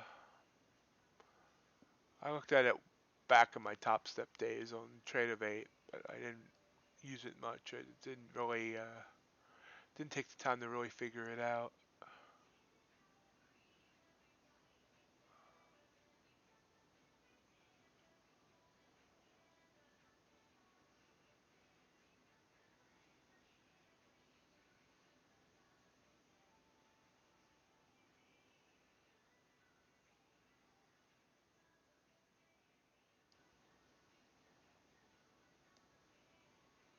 2.2 and 14 EMA.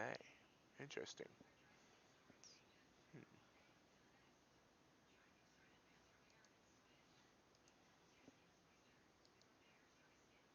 What time frame do you use, Linux?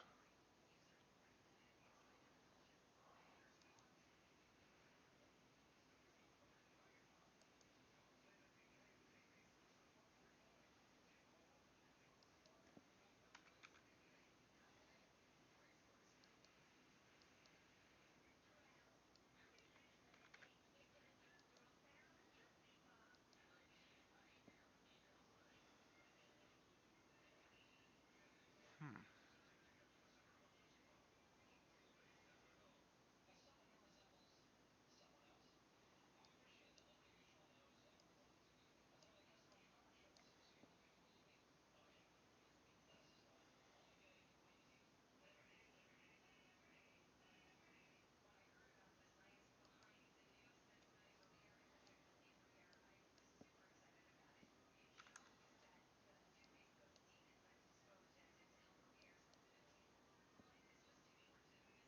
Hmm.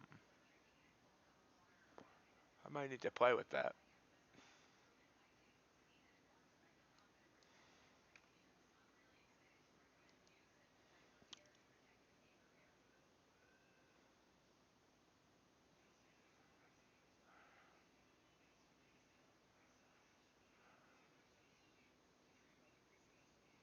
Yeah, I've been looking at tick charts more, or some too.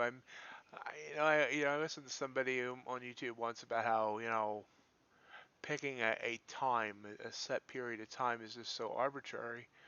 It'd be better it's better if you're following actual,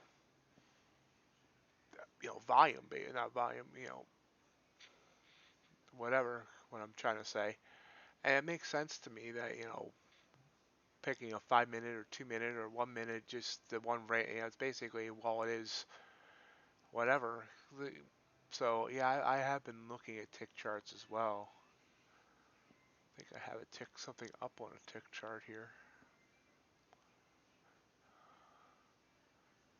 Yeah, I have natural gas on a 50 tick.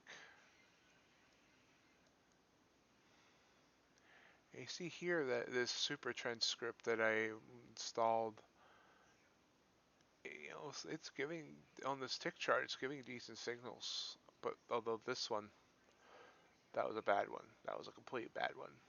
But it would have gave me two good signals so far tonight. This one would have been good.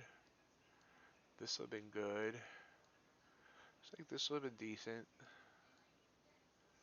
This would have been good. So yeah, so that's why I really wanted to try and see what that super trend script would do with a tick chart. And I mean, here it seems good. I really wish TradingView would get tick charts. I still can't believe that, for everything TradingView tries to do, and they do most things well, that they have not figured out a way to do tick charts yet. Yeah, I didn't even look at your comment, and it's exactly right. It's exactly what I was just saying. The fact that it's hard to believe they have not done tick charts yet.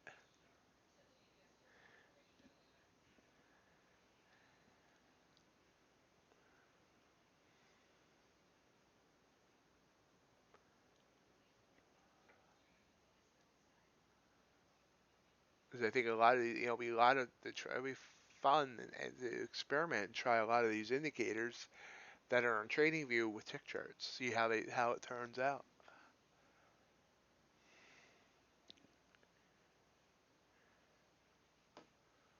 I'm just sitting here staring at copper. Let's see. Now we got a buy signal here on back on gold. So let's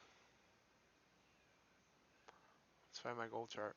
Gold, gold, gold. Pull back right up against the band. Showed strength. We're gonna get in here.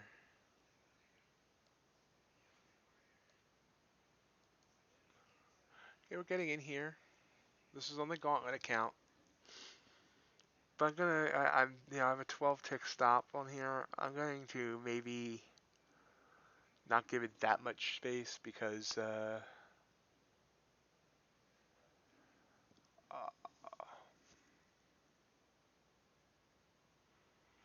this is kind of getting in on a whim.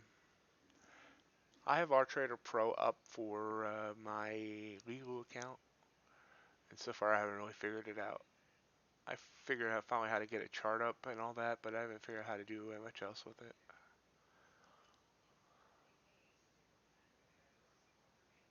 Yeah, there we go. It's 2 ticks up.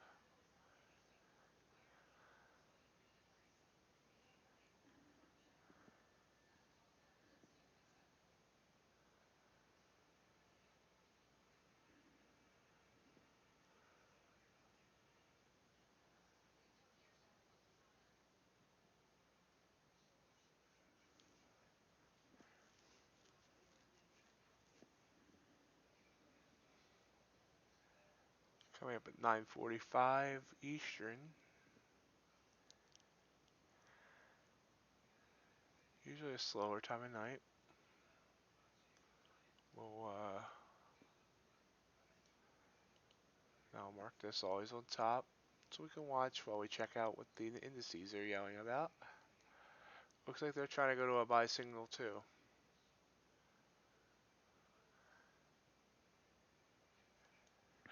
Whoa, Whoa, gold just blew up.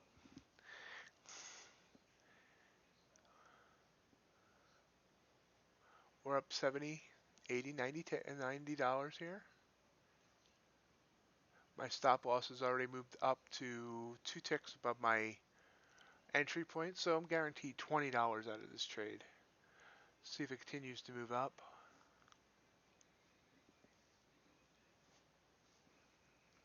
Seems to want to pull back now. It's going to stop me out.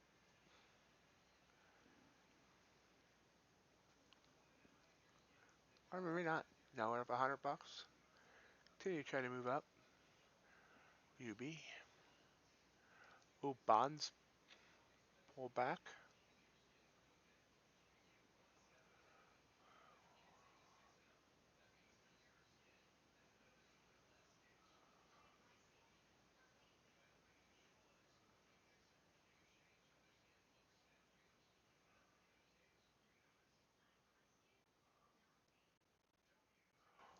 We're up.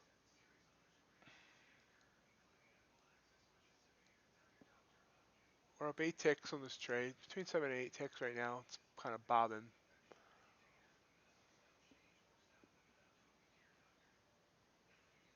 It's been as much as 10 ticks. There we go. There, it moved up. My stop has now moved 4 ticks above my entry point. We're 12 ticks up. We're shooting for 16 ticks.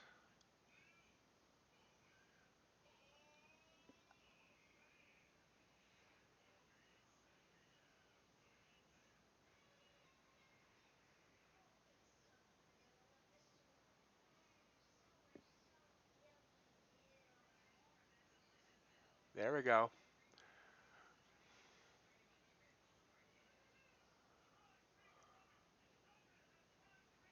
It's probably going to hit my trailing stop. My trailing stop's at 12 ticks now. 12 tick winner. We're at 14 ticks in profit. But let's see if it continues to move up. It's just kind of moving up in bursts.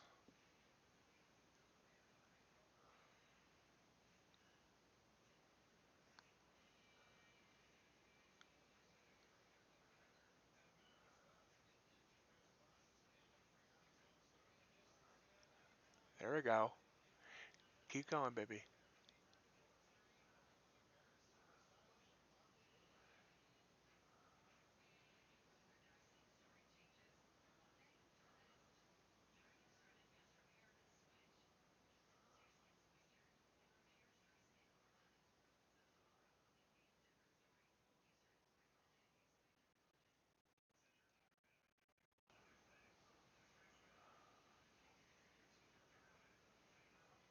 Platinum running in sympathy with gold.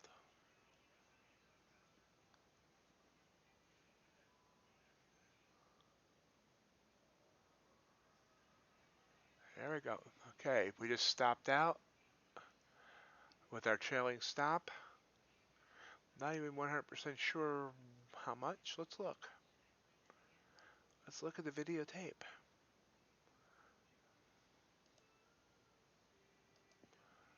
Beautiful. $260 win. 26 ticks. Let's look at our time on it. We can take down the always on top. So 26 ticks, $260 in profit, 5 minutes and 10 seconds. That was a great trade.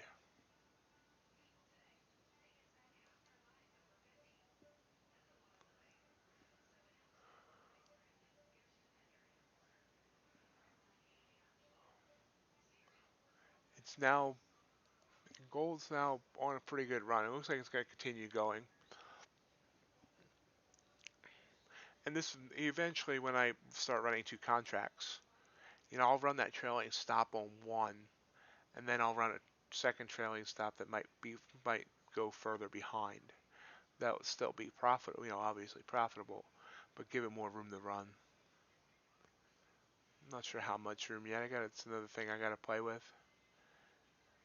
This is pulled like right now. This is pulled back $100 from its high, so I don't know how much I want to give back to try and get more of a run.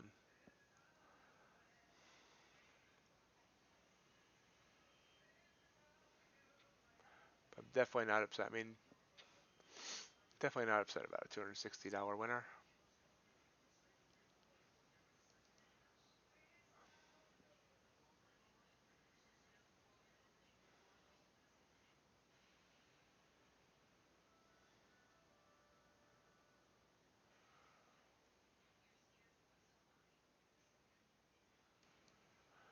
So let's see, this buy signal that we got on the NASDAQ and on the ES so far has fizzled out.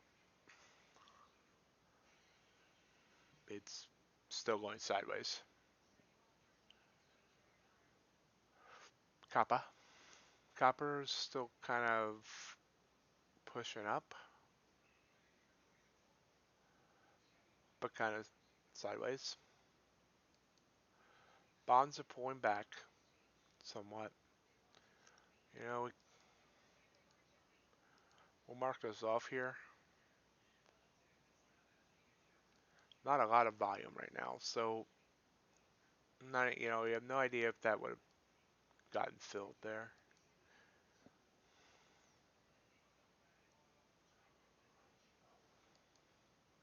Natural gas is continuing to head down south. We did get a nice buy signal on crude while that was going on. You can see here, crude would have went to a nice profit target as well. Basically, almost the same move that gold made. Yeah, gold made. This sell signal though that came here, this would have been a bad one. This is where, you know, sometimes you gotta, if you're focused on one or two assets, you can catch things like, you know, this candle right here is a perfect example of a reversal. You know, almost a doji candle, small body, red, after a big move upwards. It basically predicted this move downward. And yeah, that move downward was only three candles, but still, I mean, it was enough to get, you know, enough to get a 16 tick win. You know, good scalp. Going, you know, see a candle like this, set a tight stop loss. I mean, if you got in this candle with a tight, you know, with a five tick stop loss, it wouldn't have stopped you out. It went up three tick, you know, went up that way three ticks and then came down. And you know, if you stayed in for this whole candle, you know, you got 10 tick winner. So if you went in with size, say three contracts, you know, that's $300. 2 minutes.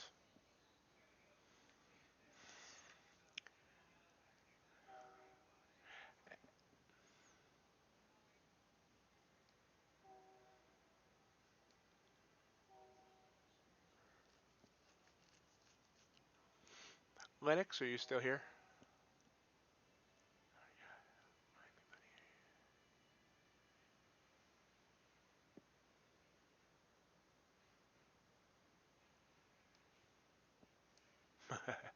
I forget. Remind me. Are you doing any type of funding evaluation?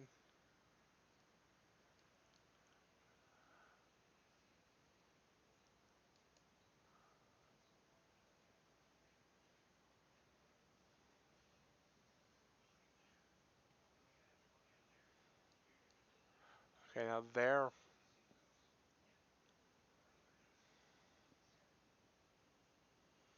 The was that the one you have to do in 10 days, or which I saw those sales. I forget what was for what though.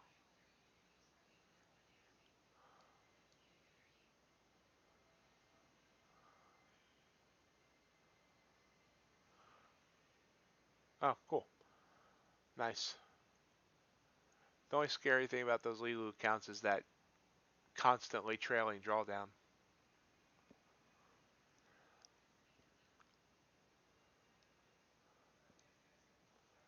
So this Nasdaq and the ES kind of faked me out. You know, gave a signal and kind of went backwards, and now is going the right direction. We'll mark it off.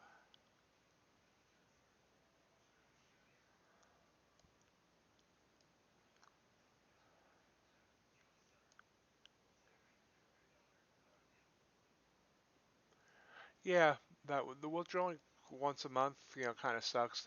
Yeah, the only real worry there, I mean, if you know you only once you're getting to a rhythm with that, it's kind of okay as long as they're not going anywhere, you know. And I trust that Leo is not going anywhere, but I trust Earn and Trade more than I trust Leo.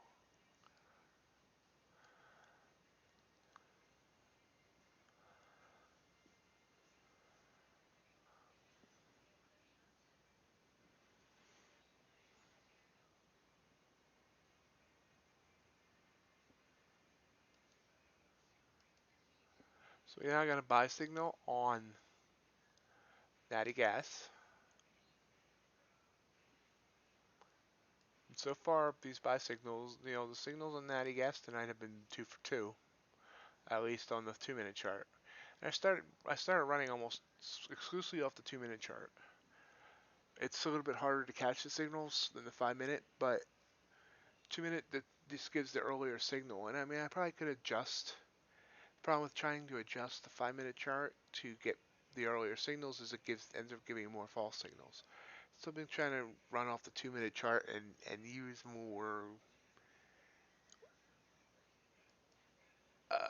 of the rest of the chart to decide whether I want to get in. Now, I like this in a way, but these bands coming sharply down right into this give me pause.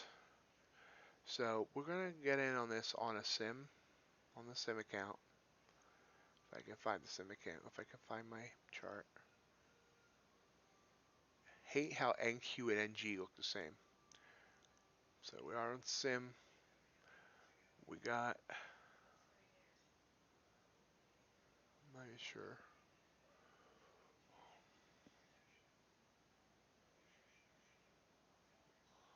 We're gonna buy here. We're gonna buy the bid.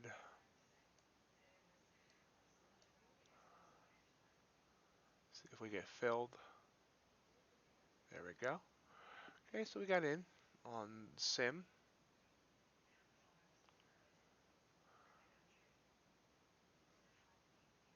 Yeah, honestly, I mean, I don't see many bad ones, companies with the funding so far, of the well-known ones.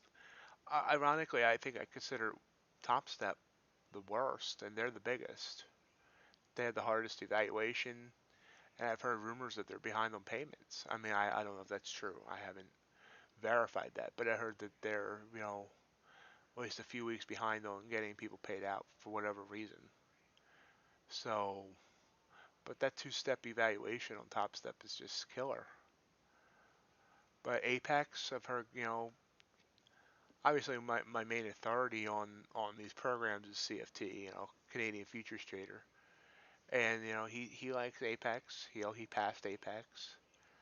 He, you know, I trust him enough that if he thought a company was in any way shady, that he would not be dealing with them.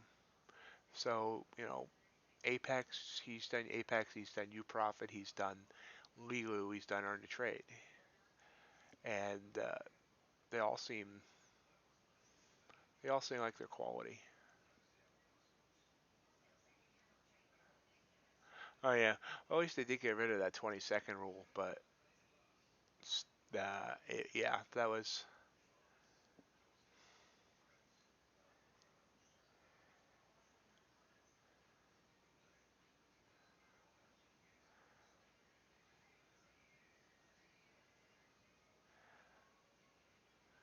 Well, I mean, it seems like, I mean, even though, I mean, Earn to Trade's been around, I guess, since 2018 or 2019. It seems like more of these funding companies are popping up, and they're offering better deals. They're offering, cheap options to get in.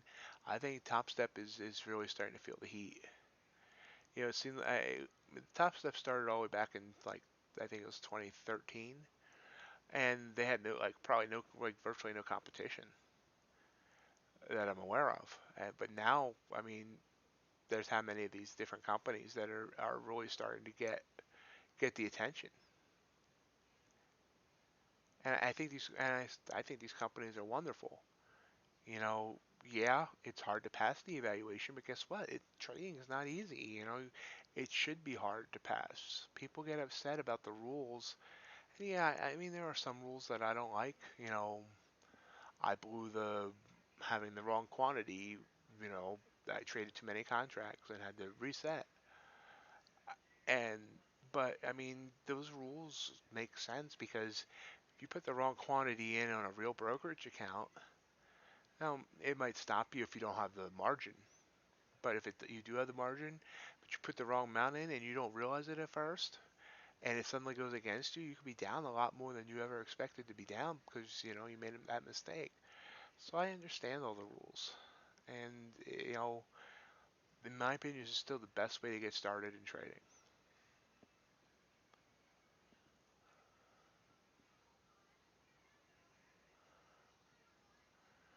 So this trade is just kind of at break even. We'll see what it does. It's on sim, so it's not that biggie. What's the RTY doing? So RTY did send us a buy signal. It looks like RTY sent it at 2030. Let's see when did these guys send it? It's interesting. So you see the RTY has been sending it the signals before everybody else did. It did it over here too. I gotta check see if I have the same settings on the bot. If it does, that's interesting. That's kind of a leading indicator. This would have gotten the profit target as well. So as you see here, this has been 3 trades tonight on the RTY. Now I didn't map out this one. Let's see if that one would have. I have a feeling it wouldn't have, but that was right off the open, so it probably should have been a smaller target anyway. Looks like it would have just missed profit target by like 3 or 4 ticks. But so yeah, the RTY would have been 3 for 3 on these trades.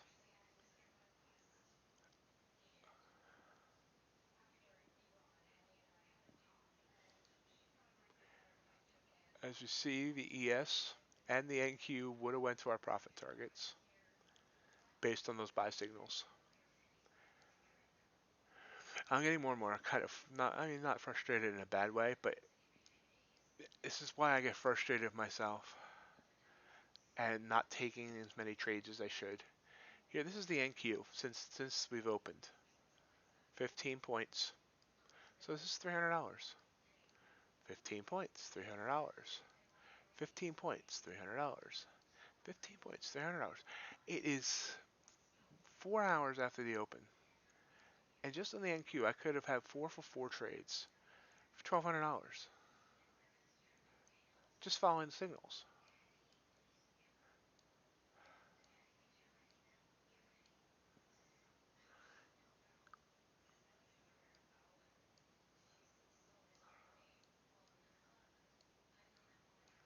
I think the S&P was the same way. 1, 2, 3. This one would have stopped out unless I would have went with a shorter price target. So 3 for 4. So 200, 400, 600.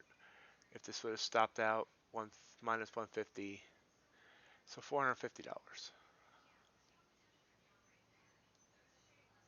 That's not including anything I would have gotten with the trailing stop.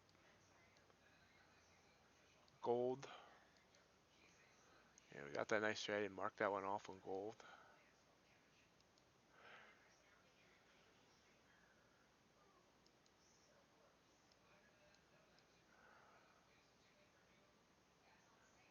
I think the only losing trade we saw tonight.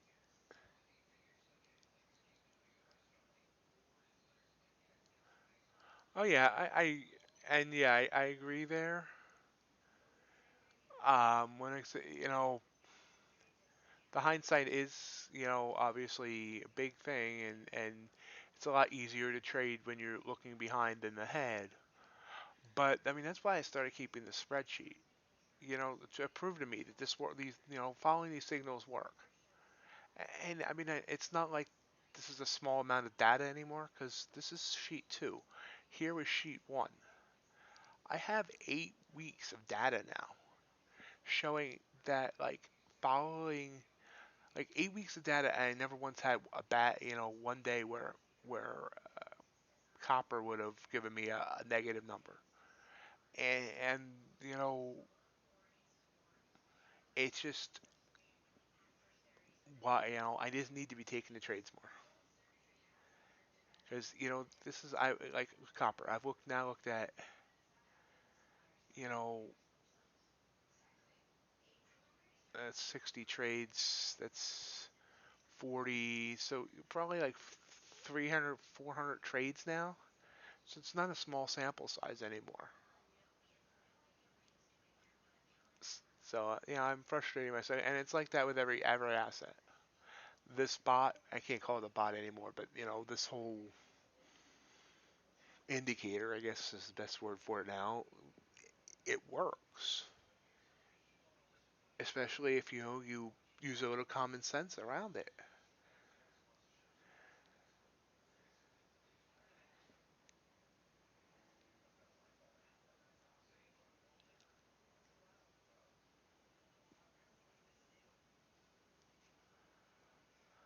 There's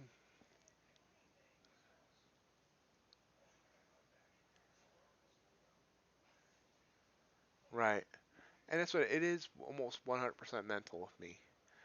I mean, I go through various I have low self confidence to begin with, so that's part of the problem. And second of all, I have this, I have a block of when I get profit, I don't want to take another trade because I don't want to give back, which is stupid because if something's working, yeah, you're not going to win every trade. You can't win every trade. It's impossible. Even the best people don't win every trade. They win 60, 70%. And it's just like I don't want to get back. I don't want to fail. I don't want to do this. I don't want to do that. And it's no progress. You know.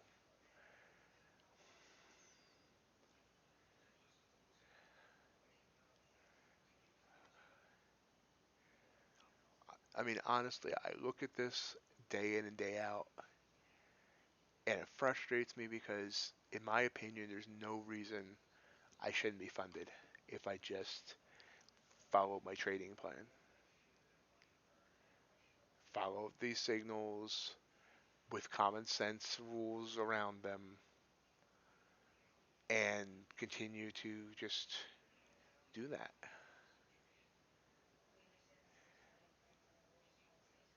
I look back on I look back on the Nasdaq today. I'm trying to figure out. I didn't even realize it did this. When I look back at this move on the Nasdaq, I'm like, I didn't even realize I was doing it.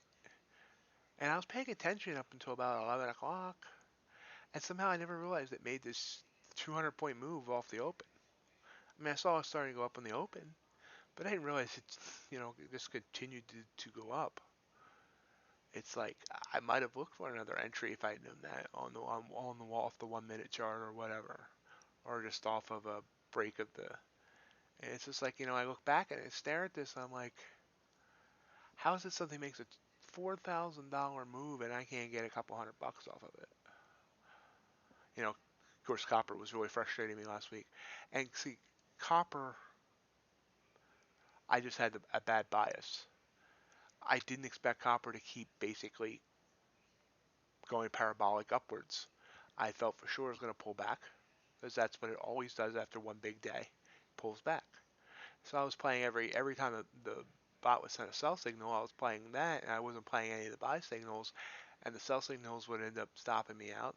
I never got into the buy signals, and I ended up. I mean, I went down in a matter of 3 days. I went down $1,000, and I was really doubting myself at that point.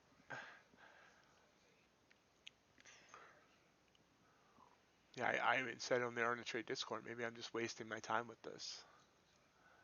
So I was really frustrated. The thing I love the most, the trade copper, goes up $10,000 or $15,000 over 3 days or whatever it was, and somehow I lose $1,000. How the heck did that happen?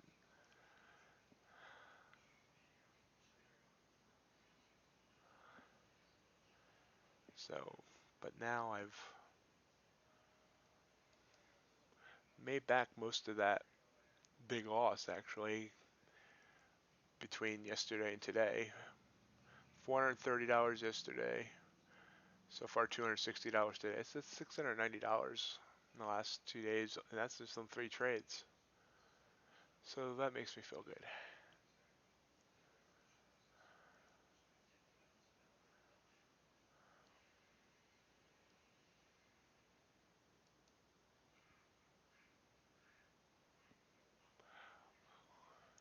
Hello, Mirror Moo. Thanks for the follow. Please feel free to say hello.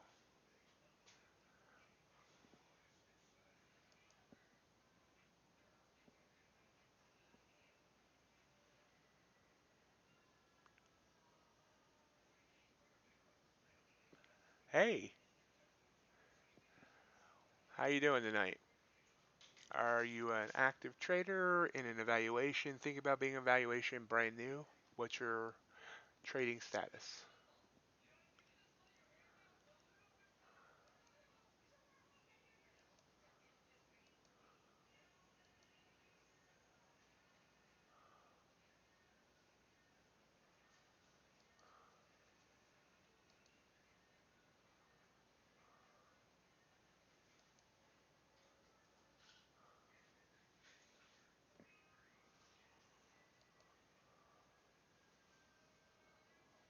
Ah, look at that. That bond trade that would have got our 7 ticks. Excellent. Are you from the subreddit?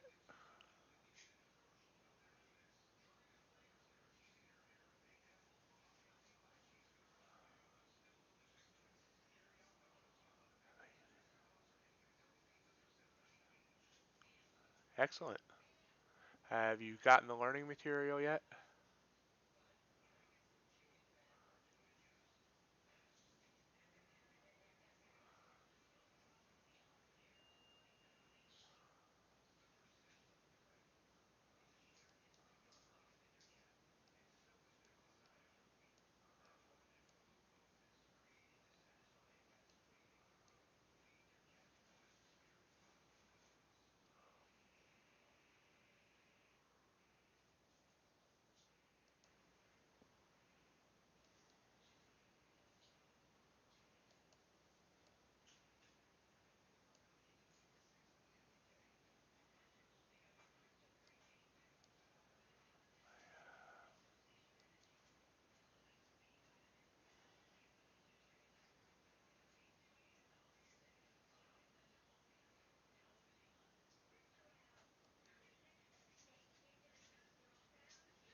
Okay.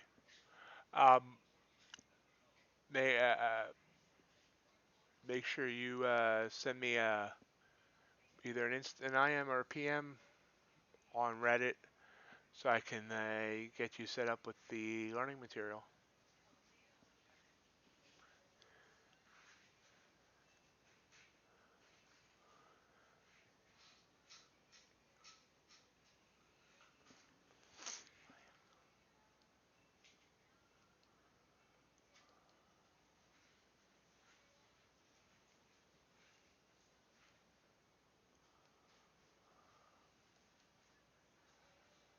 Okay, so this natural gas, we see this buy signal.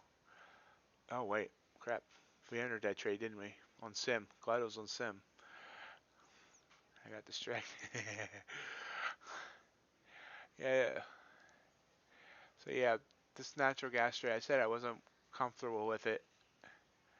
And you can see here it did just go up into these bands and basically pull back, and we're back on a sell signal. So we're down $150 on that sim trade. Thankfully, it's only a sim trade. We're gonna close it out since we got an opposite signal, and that's why I was not at all comfortable. I would never have taken that trade on an actual account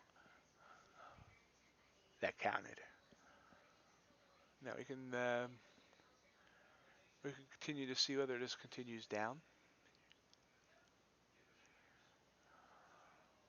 right there.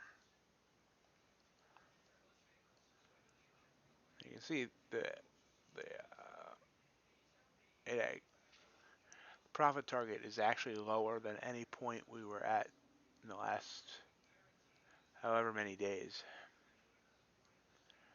So it's going to need to make new lows in order to reach the profit target. But it's showing a strong downtrend. Well, maybe not. We see that we do have a curve, a flattening of the SMA line here. So this is kind of iffy now.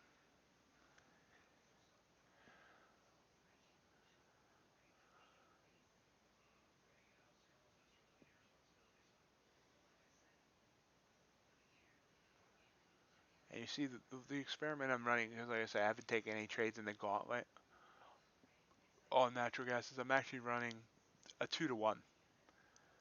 I haven't actually ran a 2-to-1 reward to risk on anything yet. But that's what I've set up in NinjaTrader to run 2-to-1, except for during the hours of 8 and 11 Eastern during the day. When it's more volatile, then I'm running a 1.5 to 1, 60 tick, 40 tick.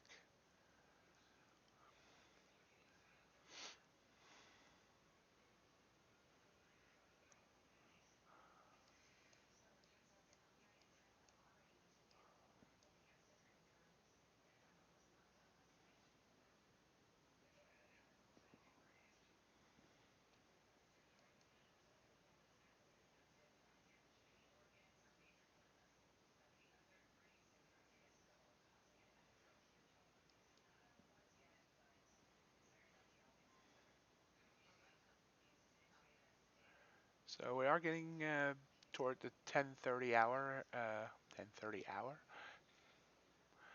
whatever. Probably run till 11-ish. See if we can catch any more trades before calling it a night. Then remember, I'm back here tomorrow morning, 7:30 a.m. Eastern time. So catching the same trading day, two different ends.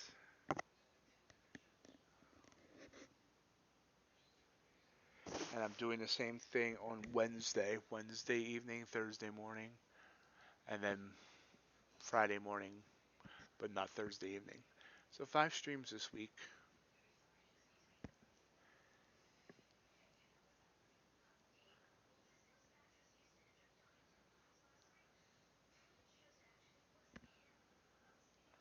Looks like crude's trying to curl back up. It kind of came down. It gave us a sell signal here, but it immediately reversed back up. And it's kind of riding the underside of the SMA line. You can see here, see this line here, that's where it's going to give us the buy signal if it decides to. Then we have the closing of the bands here. You know, these bands are getting tight. Much more room in the 5-minute. Hey Lennox, have a good night. Thanks for joining me tonight.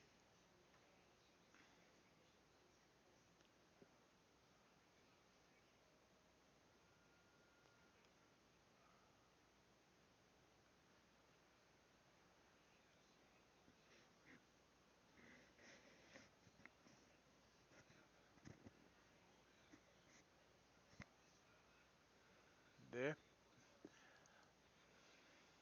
It's a strong move in the upwards direction here. Do have a buy signal now on crude.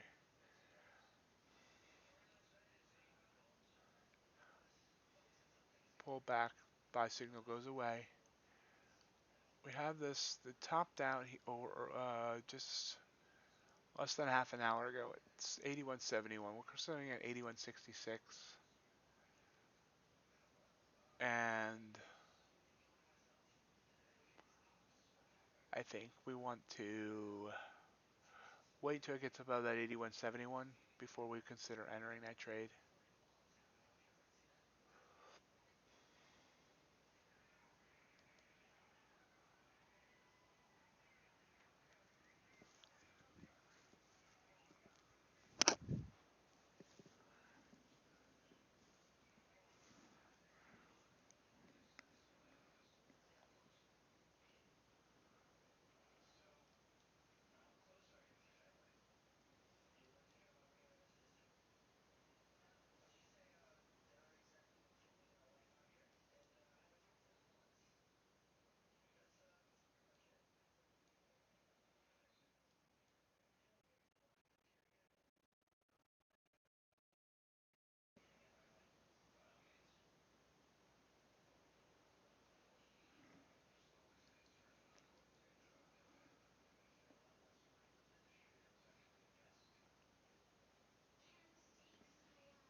See the bonds are trying to continue to go down, back down.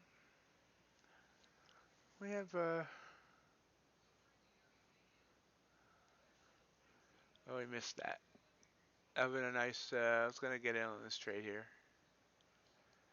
but I noticed it just as new candle formed. So we'll see whether or not this gives us that 7 ticks as well.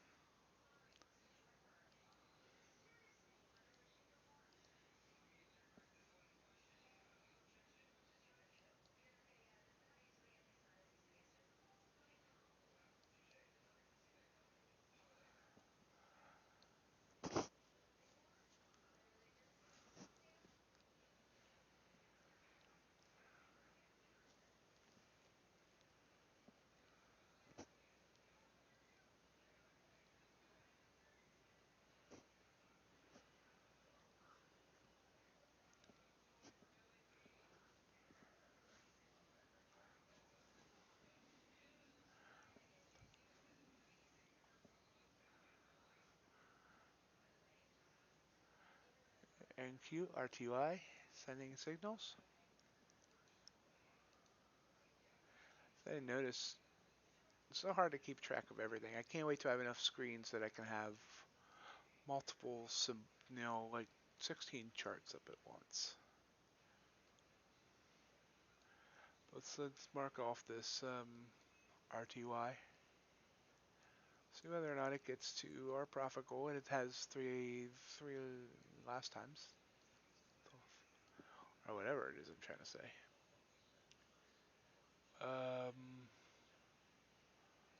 NQ. See this curling back down.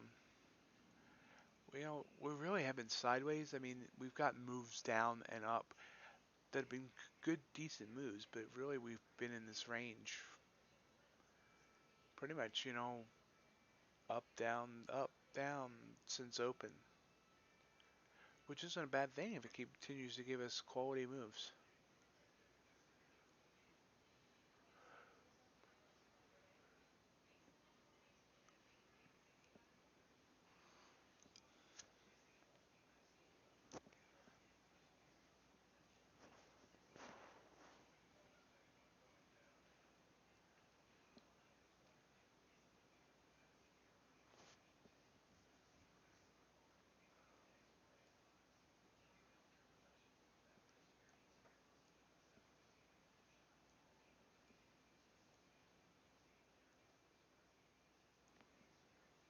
Just looking for maybe one more good setup.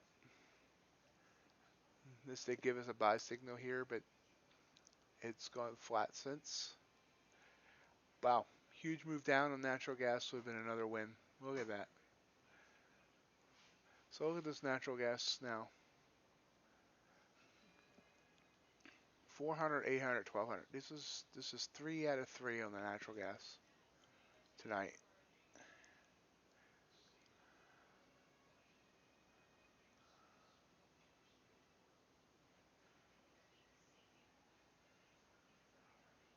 That was a big down. That was a huge move down.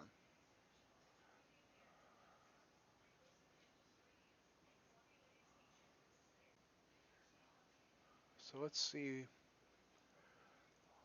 Try to see when the last time we were this low. I'm not seeing it. Let's go to our daily chart.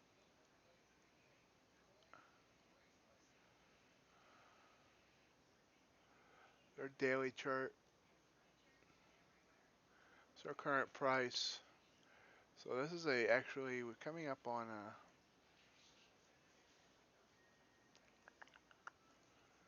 this resistance point. I'm not sure if I should say coming up on it. Let's see. Where's that? It's 4760. That'll be a humongous drop, but it's possible. If it does the same thing it did yesterday, it'll be there. So this is our next resistance area from back on the 23rd of September, and then really not until back here. So it'll be interesting to see how far natty gas drops.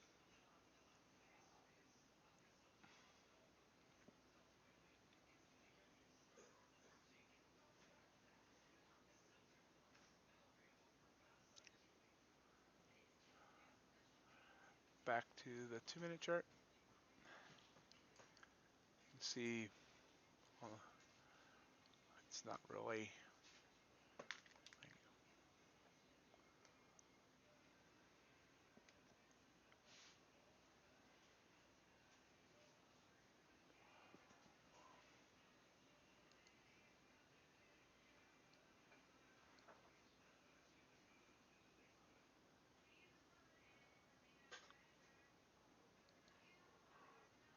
Since that move on gold that we caught earlier, it's gone sideways. And it's going sideways for basically draping yesterday's high. Copper's also sideways as it approaches this resistance point here from yesterday.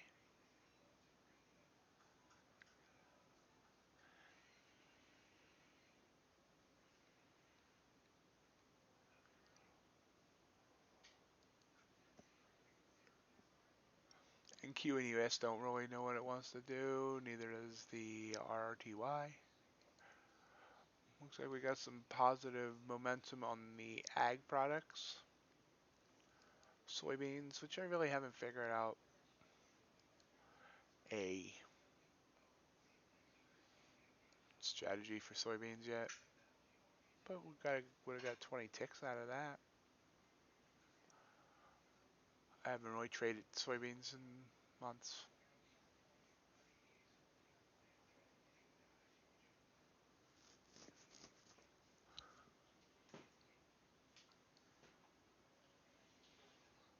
Bitcoin is sideways.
You can see here with crude, if we pull up this chart here,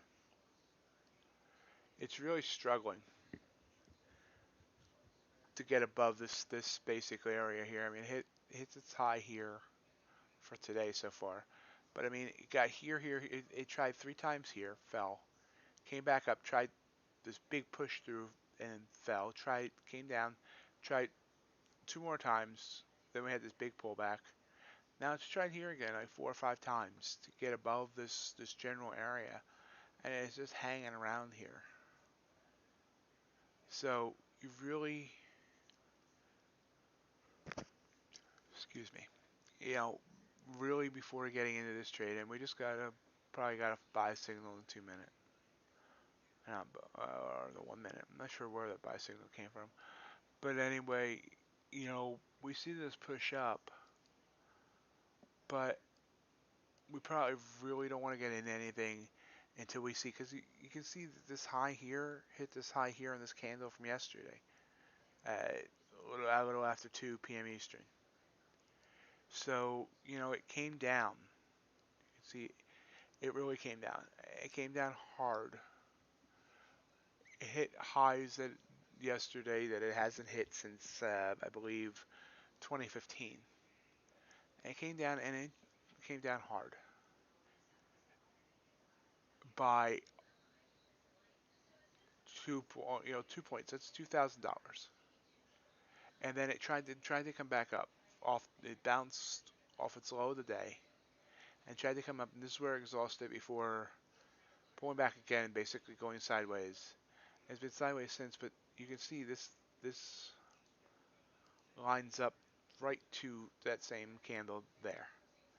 So that's really where we want to get above, and that's at 81.76. We're currently at 81.68. So that's another 8 ticks.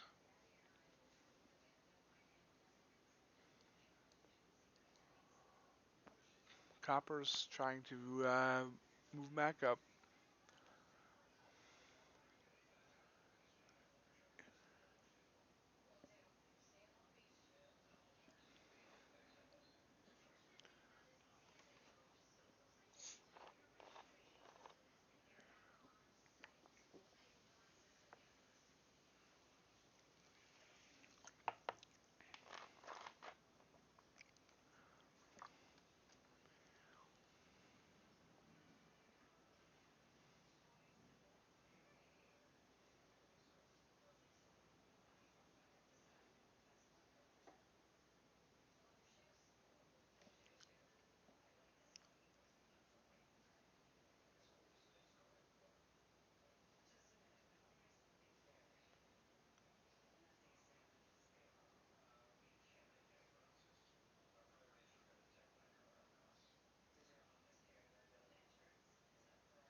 Everything's kind of slowed down here, kind of going sideways.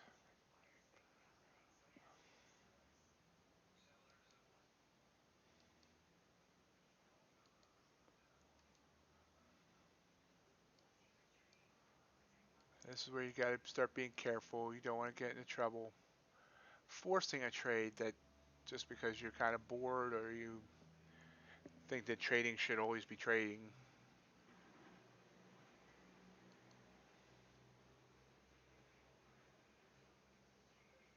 You can see here we took this, I mean we didn't take it, but we mapped out this bond trade here and we're break even and I expect this to go sideways.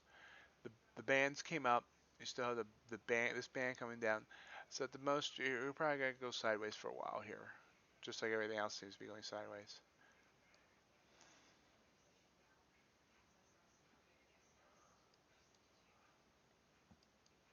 R2Y.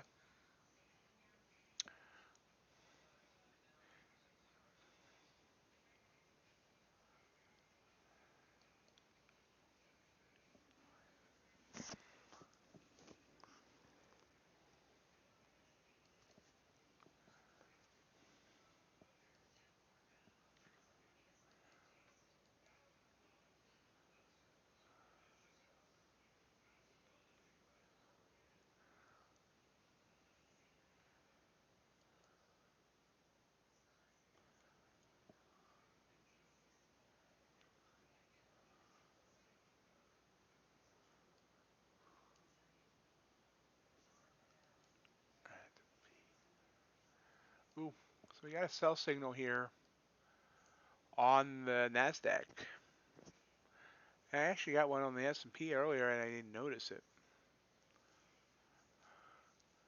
I already see the Russell's been heading downwards slowly. So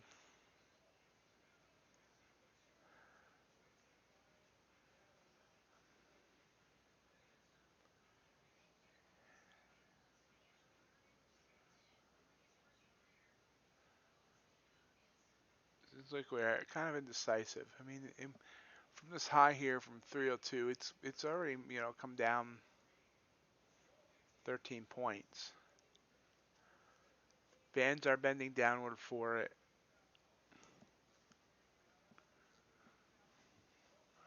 Hello, Kiss Me 555. How are you this evening?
So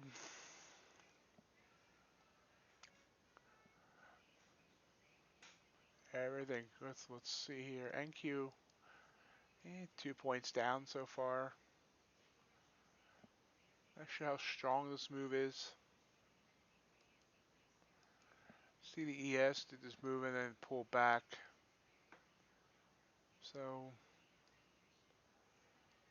we'll be looking for 4 points. Be at 1 point right now. I don't know. I just don't feel strength in this move, but I don't know yet.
As you can see, yeah, this is kind of like, we'll see what it does as we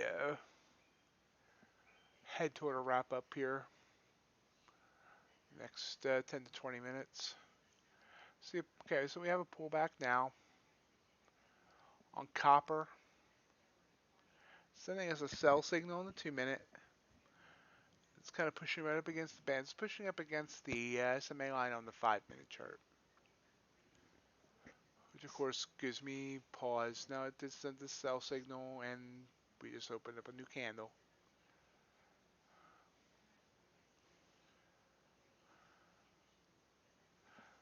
This one we're going to wait for a 5 minute confirmation before we get into. It's not far off. You can see this green line here is where it will send me a sell signal on here, which is 47.55. So we're looking at 8 ticks, which is, it's $100. So I mean,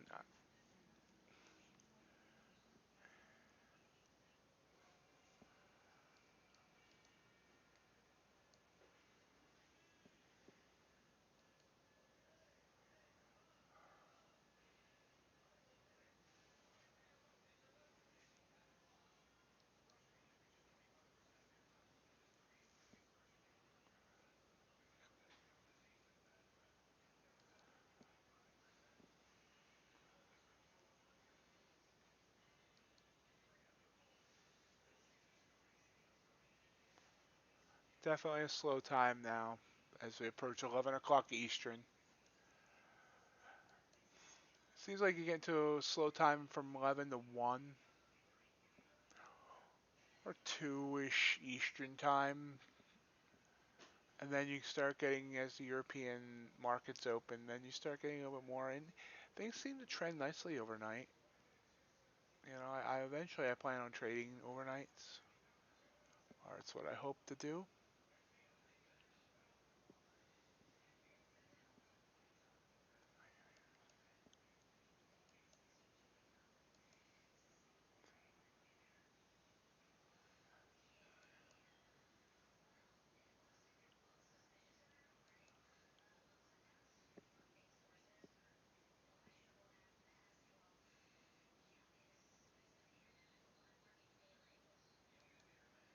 Sorry about the flashing screens there. Soybeans are definitely healthy tonight. Not that they're ever healthy for your diet, but the future assets looking healthy. And you can see why I've started using the 2 minute chart versus the 5 minute. We just got the buy signal. The sell signal or short signal on the 5 minute chart, and we're already 1 point, 14 ticks in the profit. on the 2 minute. So it just this is sending better signals.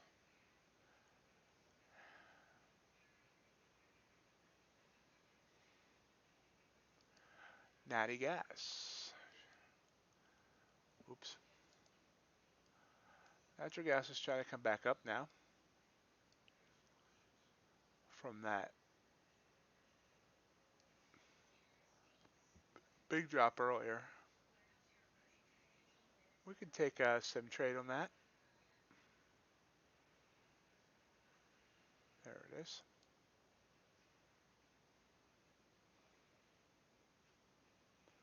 Got 30 seconds till this candle closes. Whoa. I gotta do something with those flashing screens. That's gotta be annoying to everybody. I'm trying to find the right charts.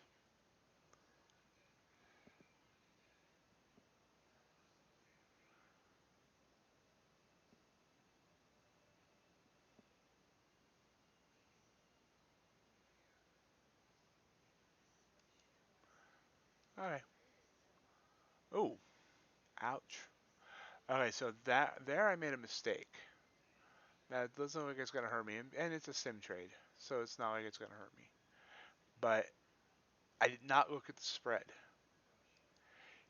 The spread between the bid and the ask was 6, so I immediately went in on a $60 deficit because I went in market. If you have a large spread, do not mark it in. Hit the bid and see if you get filled. Because if not, I started this trade off by being down $60, 6 ticks, because I hit the market. Most assets, your spread's only one to 2 ticks, and that I don't mind marketing into. But here I put myself 60 ticks. Yeah, that'd be really horrible. 6 ticks down, start the trade.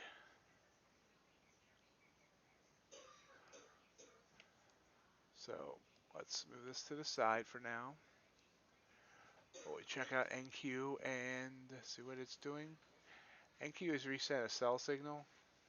So it looks like these might have been good signals. It sent it on the 5 minute as well. So just about every signal it's sent tonight has been good.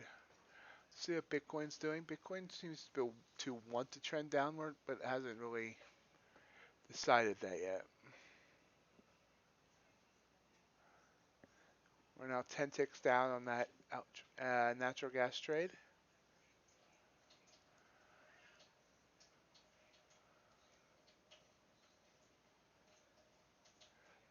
Copper sent this sell signal, but it's kind of been sideways since.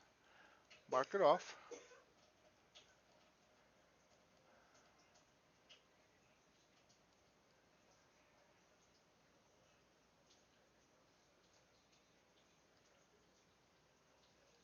There we go.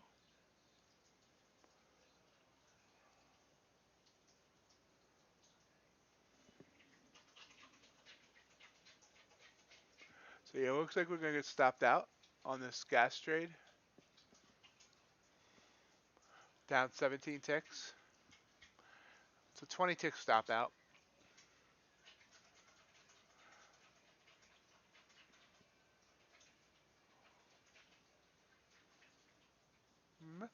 Maybe not though. It's kind of coming back up.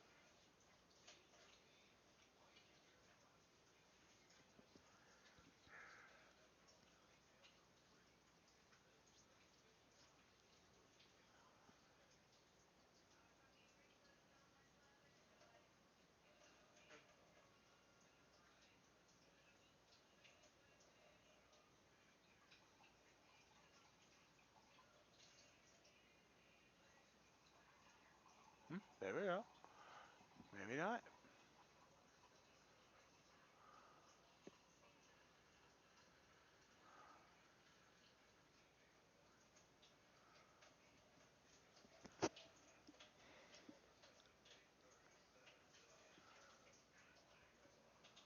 And so this is why we also give trades room to roll.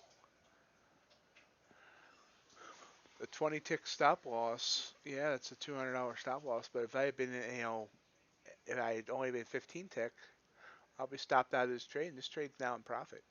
Or right, it's flirting with it. Blow this up since this is the only thing interesting going on right now as we head toward the close of the stream. As you can see, 40 tick, we're up 4 ticks.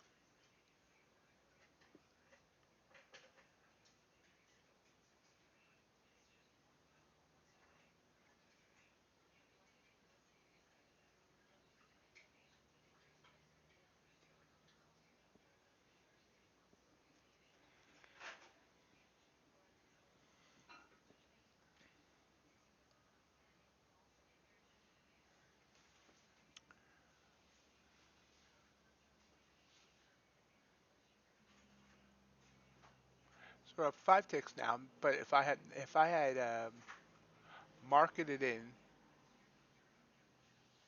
I'm sorry, if I had did a limit order instead of a market order, we'll we'll be up 6 additional ticks, or maybe 5, depending on where we got filled.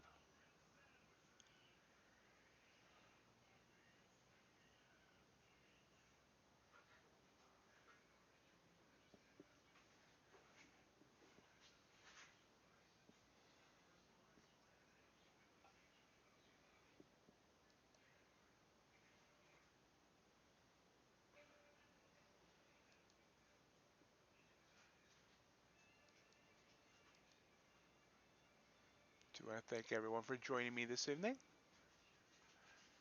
as we head toward the end of the stream here. In the next few minutes, remember, I'm back tomorrow morning, like less than 10 hours from now. I must be insane. Completely insane.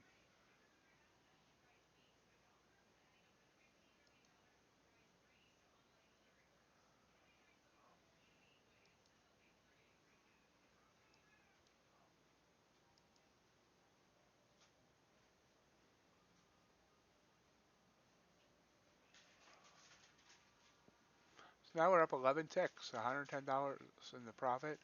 But you can see the natural gas can move fast. It's bobbing up and down by 3, 4, 5 ticks.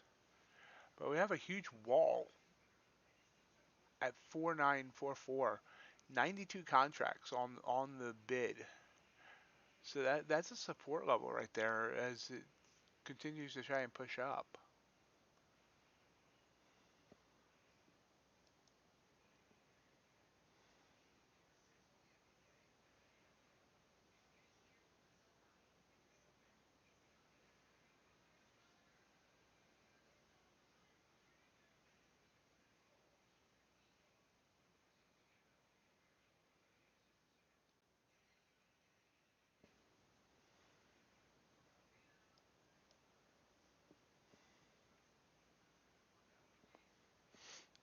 Last few minutes, does anyone have any questions or comments or anything?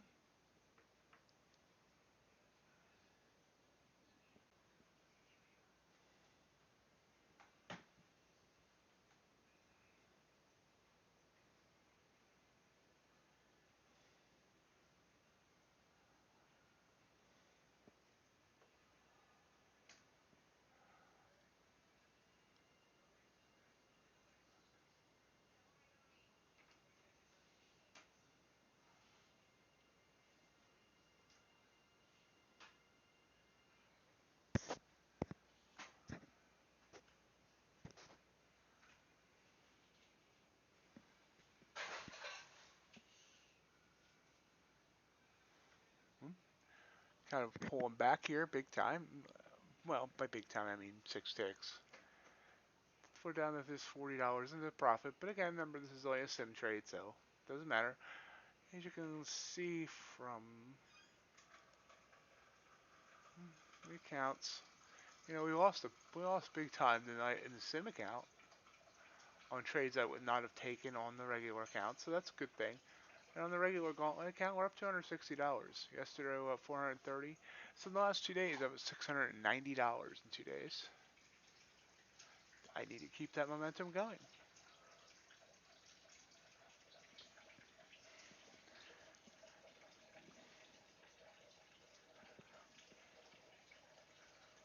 Excellent, Maru.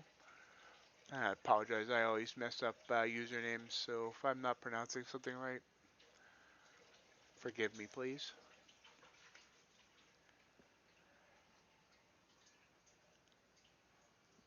Now, see, this trade did pull back now. Let's check our bigger chart here on this asset. Natty gas. We can see that it fell below. This is the yellow line was yesterday's low, so it fell below there. And it's coming up to the SMA line and it's bouncing off the SMA line. So this entire trade was below the SMA line on the 5-minute chart. So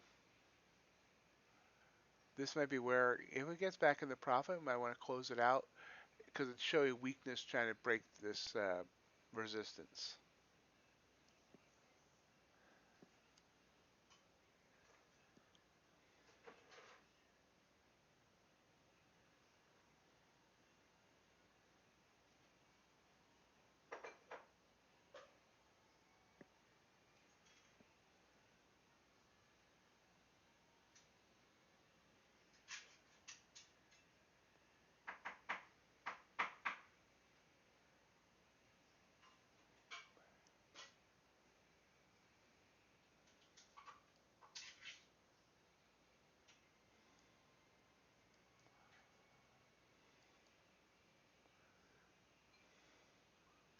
Bitcoin's been ranging all night.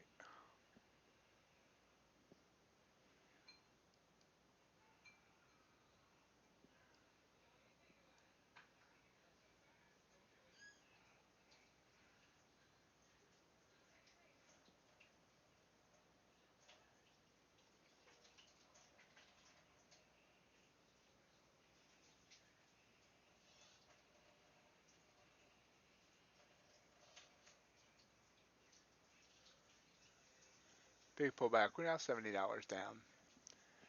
So the right play would have been looking at the 5-minute chart. And as it was coming back up, oh wait, that's the 2-minute chart. First off, the play would have been to look at the right chart. 5-minute chart.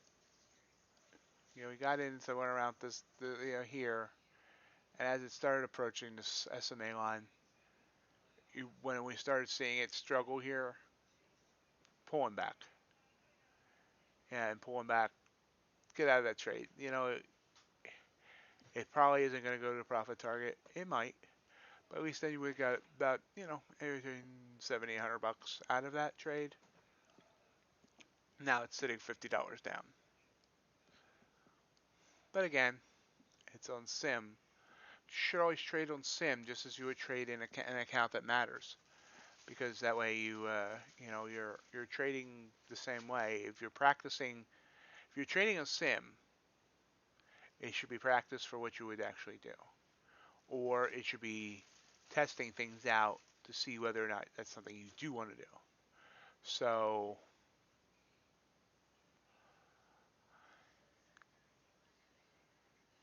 we're going to do a quick run through of the charts, see if there's anything interesting, and if not, then we'll call it a night. So ranging now on the Russell, kind of ranging on the Nasdaq, the S&P. Both of these are just right about a break even base if we had gotten in those trades. Copper is definitely sideways, basically bouncing band to band. Oh, actually, this trade would have stopped us out. Look at that. Boop. So, still bouncing band to band. And you can try playing that ranging market. It's a little tough, but you can. Gold has finally decided it wants to continue its upward momentum. And if you've been on a 1-minute chart, you would get this buy signal, and you'd be up almost another 200 bucks. So I should have been watching that, but eh. Platinum looks like it's going up, up, up, up, up, up. The bonds kind of sideways as well. It's natural gas is what we've been watching, and crude did give us a buy signal. Let's check that. Yeah, kind of sideways. So we're gonna call it a night. Thank you for joining me. Remember, I'm back here at 7:30 Eastern time tomorrow morning, and hopefully we can add to our $260 profit that we made tonight, and continue moving forward. Have a great night, and see you in the morning. Bye.